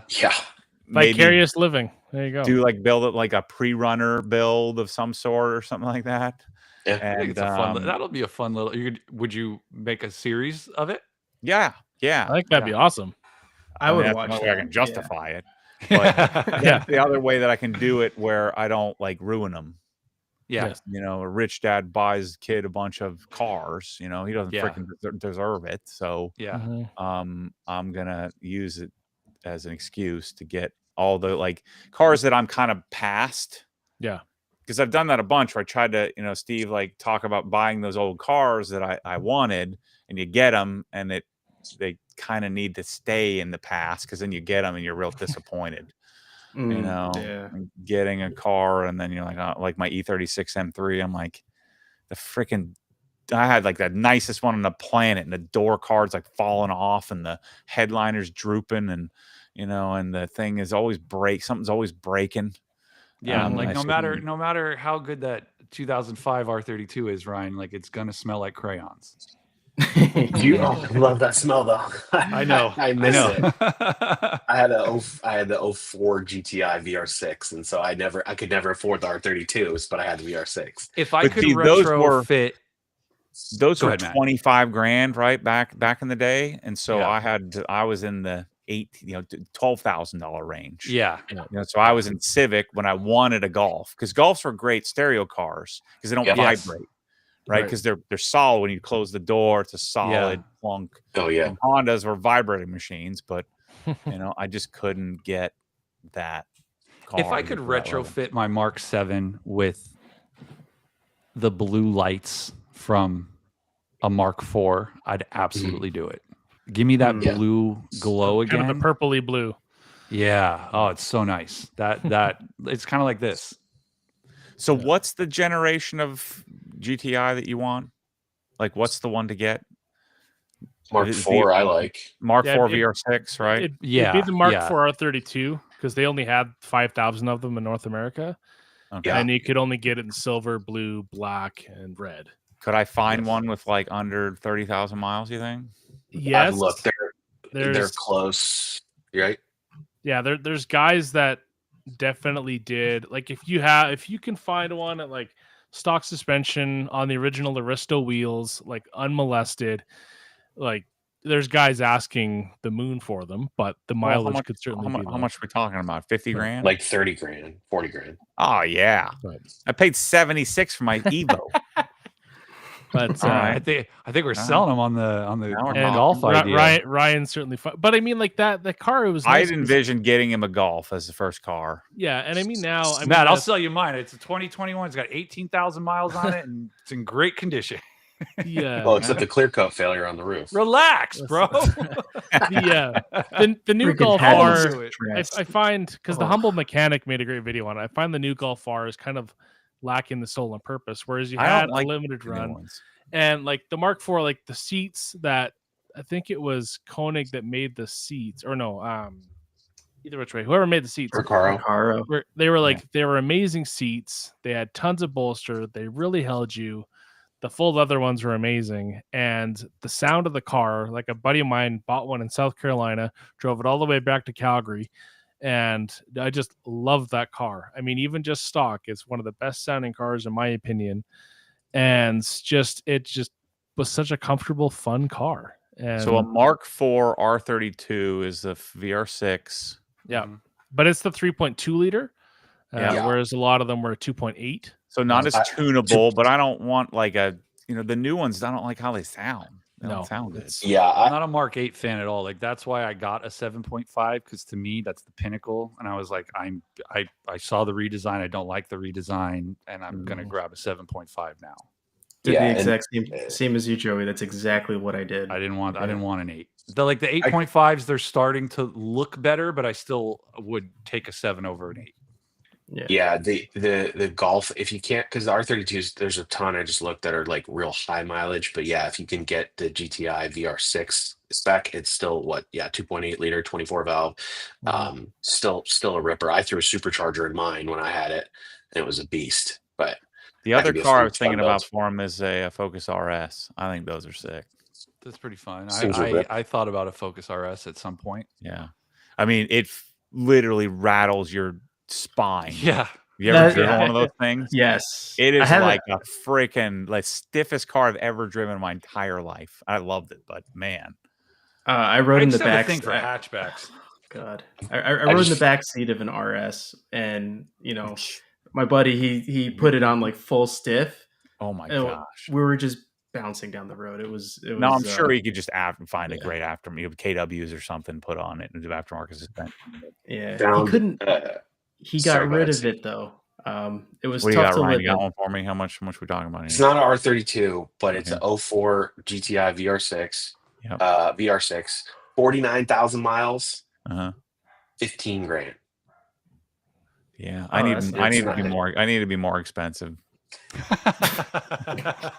But it's stock. I feel better about it. Are we shopping for you or your kid? I mean, well, he's my kid. Both of them. It's for me. Yeah. I'm gonna be the one doing all the work. Yeah. Manual transmission. That's perfect. All right. I'm excited. Yeah, he needs to have a manual. Needs to learn on a manual. That's for sure. And Carson says get him a new WRX STI.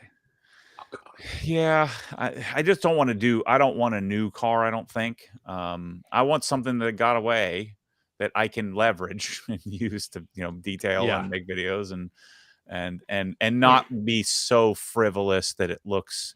So I could sneak in a $50,000, 10,000-mile old car. Yeah. But I can't sneak in a $65,000 new car that looks douchey. You know what I'm saying? Yeah. I think I could sneak in a overpaid. What about like old? I had a 03 S4. Could give him a little V8 action. I thought RS3 too, like a original. What would that be? Like a like a 2020, 2018. Well, I forget when the RS3 B5, B6, something like that. Yeah, or even an S3 would be cool. I think Carson's throwing a joke there because the new WRX STI, there's no. Well, first off, there was no STI for a while, but the new STI, I have to fact check myself, but I'm pretty sure it's like rated as one of the worst. It's just a WRX package with no engine upgrades. Yeah, I do like even have the might even WRX have hatch. the CVT in it. Yeah, like the 2011, 2012 generation WRX hatch, like those were those were really cool. nice. That's what when I bought my good. Evo, that's what I was looking for, and I couldn't find one. And then Tommy F, turned me on. He's like, check out this, 1,200 mile, Evo sitting at this dealership. Oh yeah, that's got my name written all over it. Is there a chat? How do I do this? Let me see this. Do you have a share screen option, Ryan? Yeah, I got you. Here's OG Blue, Matt. Nice. Do you see that? Yeah, there it is. Yeah. 34,000 miles, 37.5 grand. Perfect. Look at that. Pristine. Actually, this looks pretty. This looks pretty That old. looked pretty good. The Recaros. And the blue Recaros. Wow. That looks pretty good there. Yeah, so this would be the B6. Yep. Is what this would be. 3 owners. Ooh, it looks pretty well maintained, I gotta be honest. It does. Yeah, those things sound great. Oh, that's Ryan Friedman. Yeah, that's where I bought my GT3. Well, there you go. Yeah. I call Ryan and say, hey, send me that sucker. That thing's sweet. That'd be a pretty cool first car, That's too. Awesome. Yeah. I remember the first time seeing the blue insert Recaros in person. I'm like, man, that is so wild and so crazy cool. I almost bought a RS4 a couple of, like, when I was at LZ's. I was at his building his house, and Drew had who now owns Enthusiast Auto Group. He had 2 of them. Was that the red one? Yeah, the red one I washed, but I was gonna buy. There was a gray one he had that was a little better condition. Yep. And he tried to talk me, I was close. I almost bought it. This Nagaro blue pearl effect. Oof. The problem with those cars is they feel like driving a tractor around when you enter a corner. Yeah, they're pretty. They're real. They just plow. They plow into a turn. If you're a BMW guy, you're used to. Yeah. But if you're in snow, it's nothing better. Yep. All-wheel drive. Yeah, they're killer. Yeah. I think it's gonna be fun. I'm gonna get to live vicariously and have an excuse. So are we. You actually have 4 other children who are also excited to do this with you. Yes. We're all gonna befriend Ryan. Be like, Ryan, how was it? Your dad's in school, but what do you think? You figure out a way to leverage it and make it valuable. Make it, where it can teach him lessons on how to do business and I'll make him do the work, and he does take good care of things, and he's gotten into eBay, selling sneakers and stuff like that. So, oh, sweet, nice. But I don't coach him on anything. Like I'm not like that business dad that tries to drill into your kid's head. I let him do whatever he wants. And but are they still running around the neighborhood at 11:10 at night right now? Let's see, where's he at? I'm sure he's out running around. Parking his e-bike in bad places. Yeah, he's got a Suron. He put 1,000 miles in the Suron already. He's had it for like 4 months. Those things are Somebody wicked. say BMW. Cars are key. Somebody say BMW. I have no idea what he's talked about in the last 10 minutes. Yeah, he's David here. Boyce. Thank you for spending all 3 hours and 9 minutes with us. We've officially the longest episode. Broke the record. The last one was also Matt, with Matt. so there's a theme. There's a pattern. There's a trend. Shoot, you guys get me I mean, talking. when you're just hanging out with the guys and talking breeze. cars and stuff, like after dark, you lose track of time. It's got to be after dark for everybody, It's finally I still see the sun, so it's just starting to get dark here. Yeah, dude, I was in Fargo. The sun didn't go down until 10:30. Crazy. That's wild. That's like when we had Dan Digna on, and he was telling us all the Alaska stories, and I was like, dude, that would blow my mind. Yeah. Like, it's weird. Yeah, I was in Finland, and the same thing. You're so far north that it doesn't. It like the sun. It never really gets fully dark. It just kind of stays light. That would throw my rhythm off. Yeah, I was so jacked up. It messed me up. It feels like that was the trip that has put the ban on the travel. 100%. It's horrible. I'll never do it again. Trips take it out of you, man. Like when we got back from TRCMA, I didn't want to do anything. I didn't want to talk to anybody. I was like, my social battery has expired, and hit me up because you work from home too, right, Joey? Yeah, so seeing that many people, it was nuts. Yeah, that's why I work from home. Yeah. Get more done. Get more done. I don't know if do you ever work cube life? Because working in the cube it's the worst. I hate it. I've only worked from home since COVID. Before that, every day was in a cube. Speak of the devil. Dan's still right here. I think they're even an hour behind Joey still. So I think it's only 7 there. 7 o'clock there, yeah. Yeah. So it's same only for got me, but 27 more hours a day late then. Oh gosh. All right, boys. Well, I'm off. I'll catch 2 of you in 2 weeks in Monterey. Sounds good. See you then. Have fun washing cars, bring in the bro. clipboards. I know. I'm gonna try and steal Jason's go and Jason Arness, so maybe we'll go off to the side and be like, "Oh, we're making YouTube content," and then we can get out of it that way. There you go. You know this is still live. Sydney can see this. He won't watch this late. It's at the end. All right, everyone. See you guys. All right, man. Thank you for coming on, dude. Later. Bye, guys. Yeah, this was a cool, fun hangout, man. It's a lot of fun. Actually, it's funny on the first call for Monterey. I mean, this is after dark. We can spill the secrets, but the first call from Monterey, Jason was on the call, but he was in the tattoo parlor getting a tattoo, holding his phone on the Zoom call with us. We have all the screens up, right? Everyone's on the Zoom call, and I see a nipple and a tattoo gun going off, and I'm like, who is getting tattooed in the middle of this meeting? And it's Jason. So that was pretty fun. And the other, I guess it's after dark was funny. So when they show like the room assignments for Monterey, we saw that Ryan was bunked up with Rennie Doyle, and I was like, Ryan, your first trip, you're bunked up with Rennie. He's like, oh, I got my own room, don't worry. Yeah. Yeah. Rennie was somebody that I saw at MTE, and very, very social guy, for sure. What's funny is I hadn't interacted with Rennie at SEMA at all until there was like it was like I had just finished my shift in the PNS booth, so I had my PNS shirt on. It says Rennie Doyle on it and stuff. And I finally ran into Rennie at the TRC booth, and I said hello to him, and kind of had this look like, "Why the hell is my name on your shirt? Who the hell are you?" Like, that's funny. And then seeing him and DJ together, they're like father and son. Oh yeah, yeah. I could definitely see that. I don't know which one's the father, which one's the son, but they are definitely related. Yeah. Fred Shaker Sandwich is in the house. What's happening, Fred?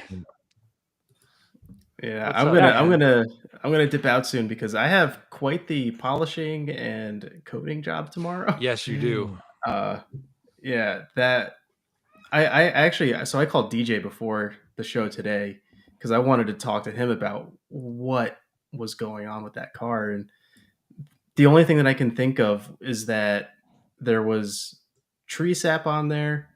They took it to a touchless car wash that was also chemically imbalanced, and because the sealant, whatever they used on there, I went through a whole decon wash, clay bar, iron remover, the whole works, even acid, and nothing even took the sealant off. So I think it was like, I called them up and I was like, is this ceramic coated?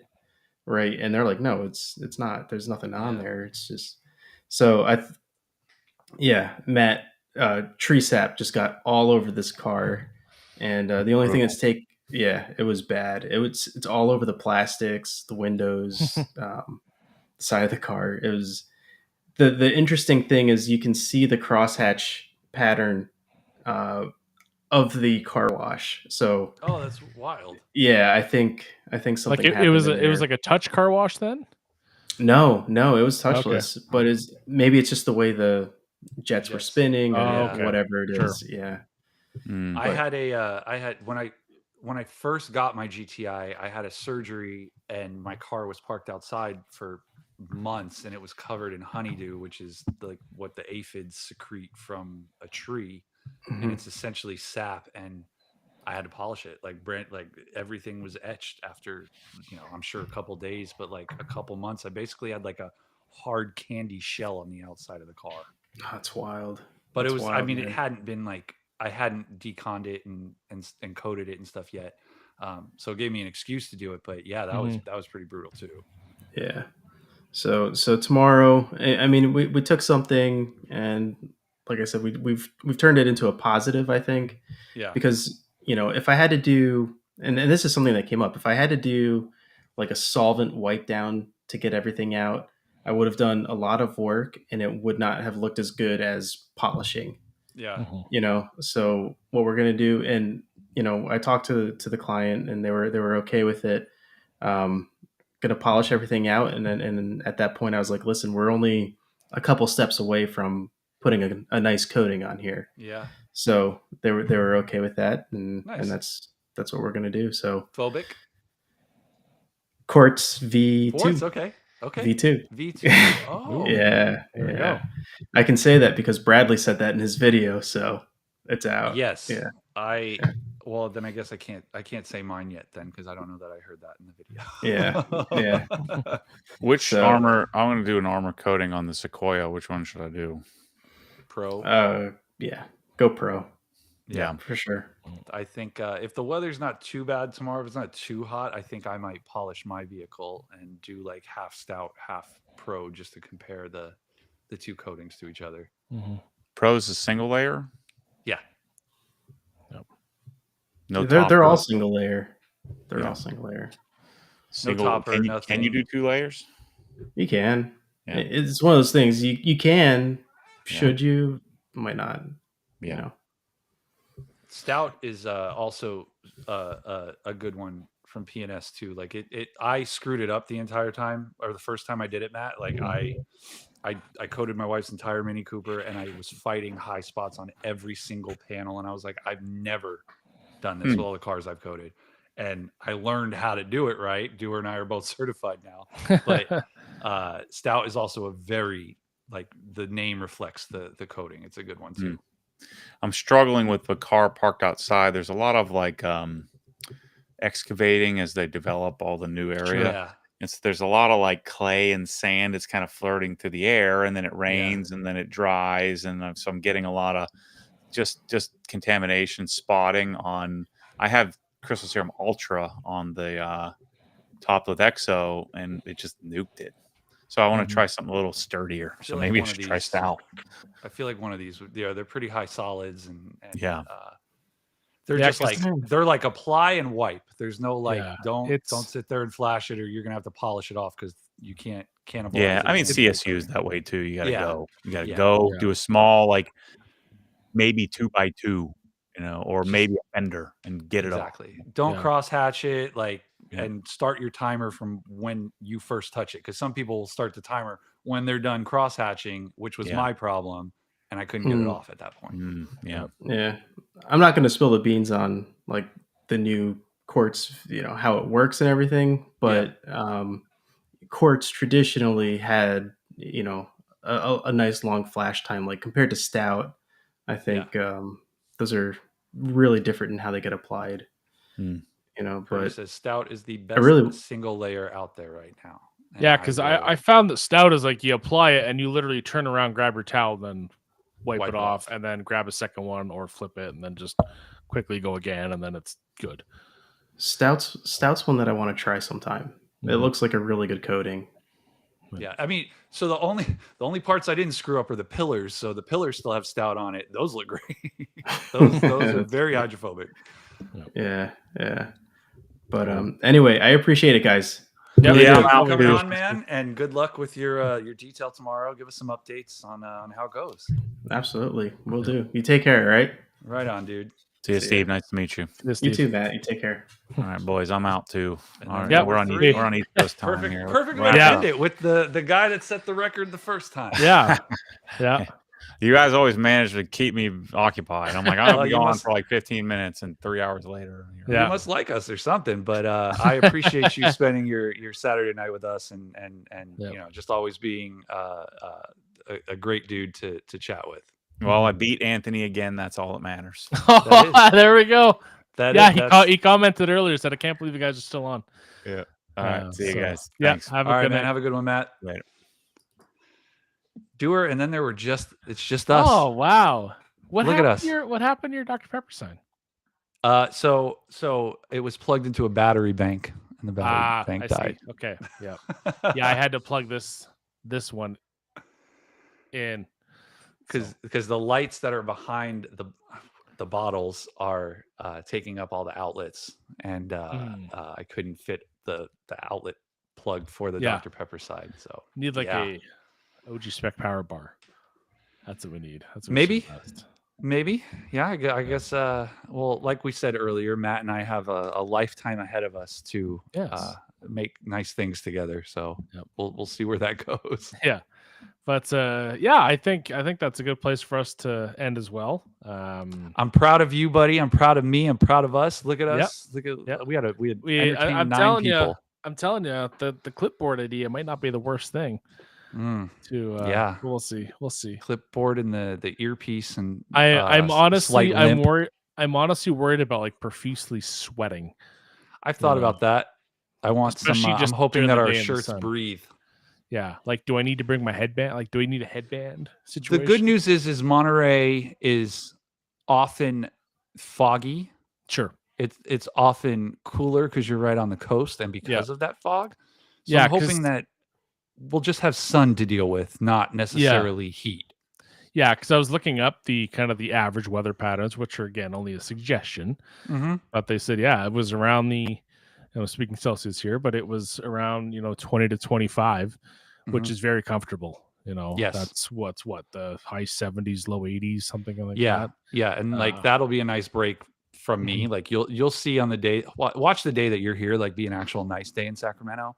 But if it's hot, you will greatly appreciate our road trip down south. Yeah, because I've hit, like, I've been through 105 in Phoenix. But again, that's like with -5 humidity and like something just overly dry. It's just hot here. Like it doesn't feel like it. You go outside and you're like sometimes, like if I'm in the air conditioning for too long, I'll just go stand like barefoot in the driveway and just feel like warm, grounded. Just feels real good. But when it's like dry or humid, you're not gonna find me there. Yep, not gonna find me there. But yeah, you're gonna find us next week. We are, I think, gonna do another one on the 8th. Yep. Most likely that'll be because we fly out, or I fly out at least on the Saturday, the 9th. Correct. And then we shoot the breeze on the 10th, and then head down to. I think it's gonna be nice to have a day there. I think is just gonna hang out, do whatever. Not jumping right into it. No, because that would be a little bit stressful. So we can plan out our week. I appreciate all 19 of you that have been watching. A super long one, but hey, unique After Dark situation. Absolutely. And, anyone who tried to join and we were full, I appreciate you trying to join. I'm sure we'll do another one of these. Like it seemed to be successful. Yeah, we got to get Rick and Sean in. Any reason for me to light up my office to look like this is And ironically enough, Sean's only an hour and a bit away from me right now, where he's at on holidays instead of being 7. So he's so close yet so far. He literally drove through our city. So well. Well, thank you to all of our viewers, all of our subscribers, everyone that stopped by today. Thank you, Doer. Thank you, Haley, for loaning us Doer for this. Thank you, Cole. Whatever you're doing. Go into your cat. Our friend is here, and I hear like lots of laughter. And sweet. DoorDash has come twice. I don't know what's out there. Just some cold nuggets. Maybe some cold, some cold chili, like honestly OCD had. Yeah, maybe. But until next week, you can follow us on Instagram at Detail Grind Podcast. You can follow each of us on our respective social medias, Bucky BW, at Jay Polinsky. And we appreciate each of you. We'll catch you guys later. Take care. Bye-bye.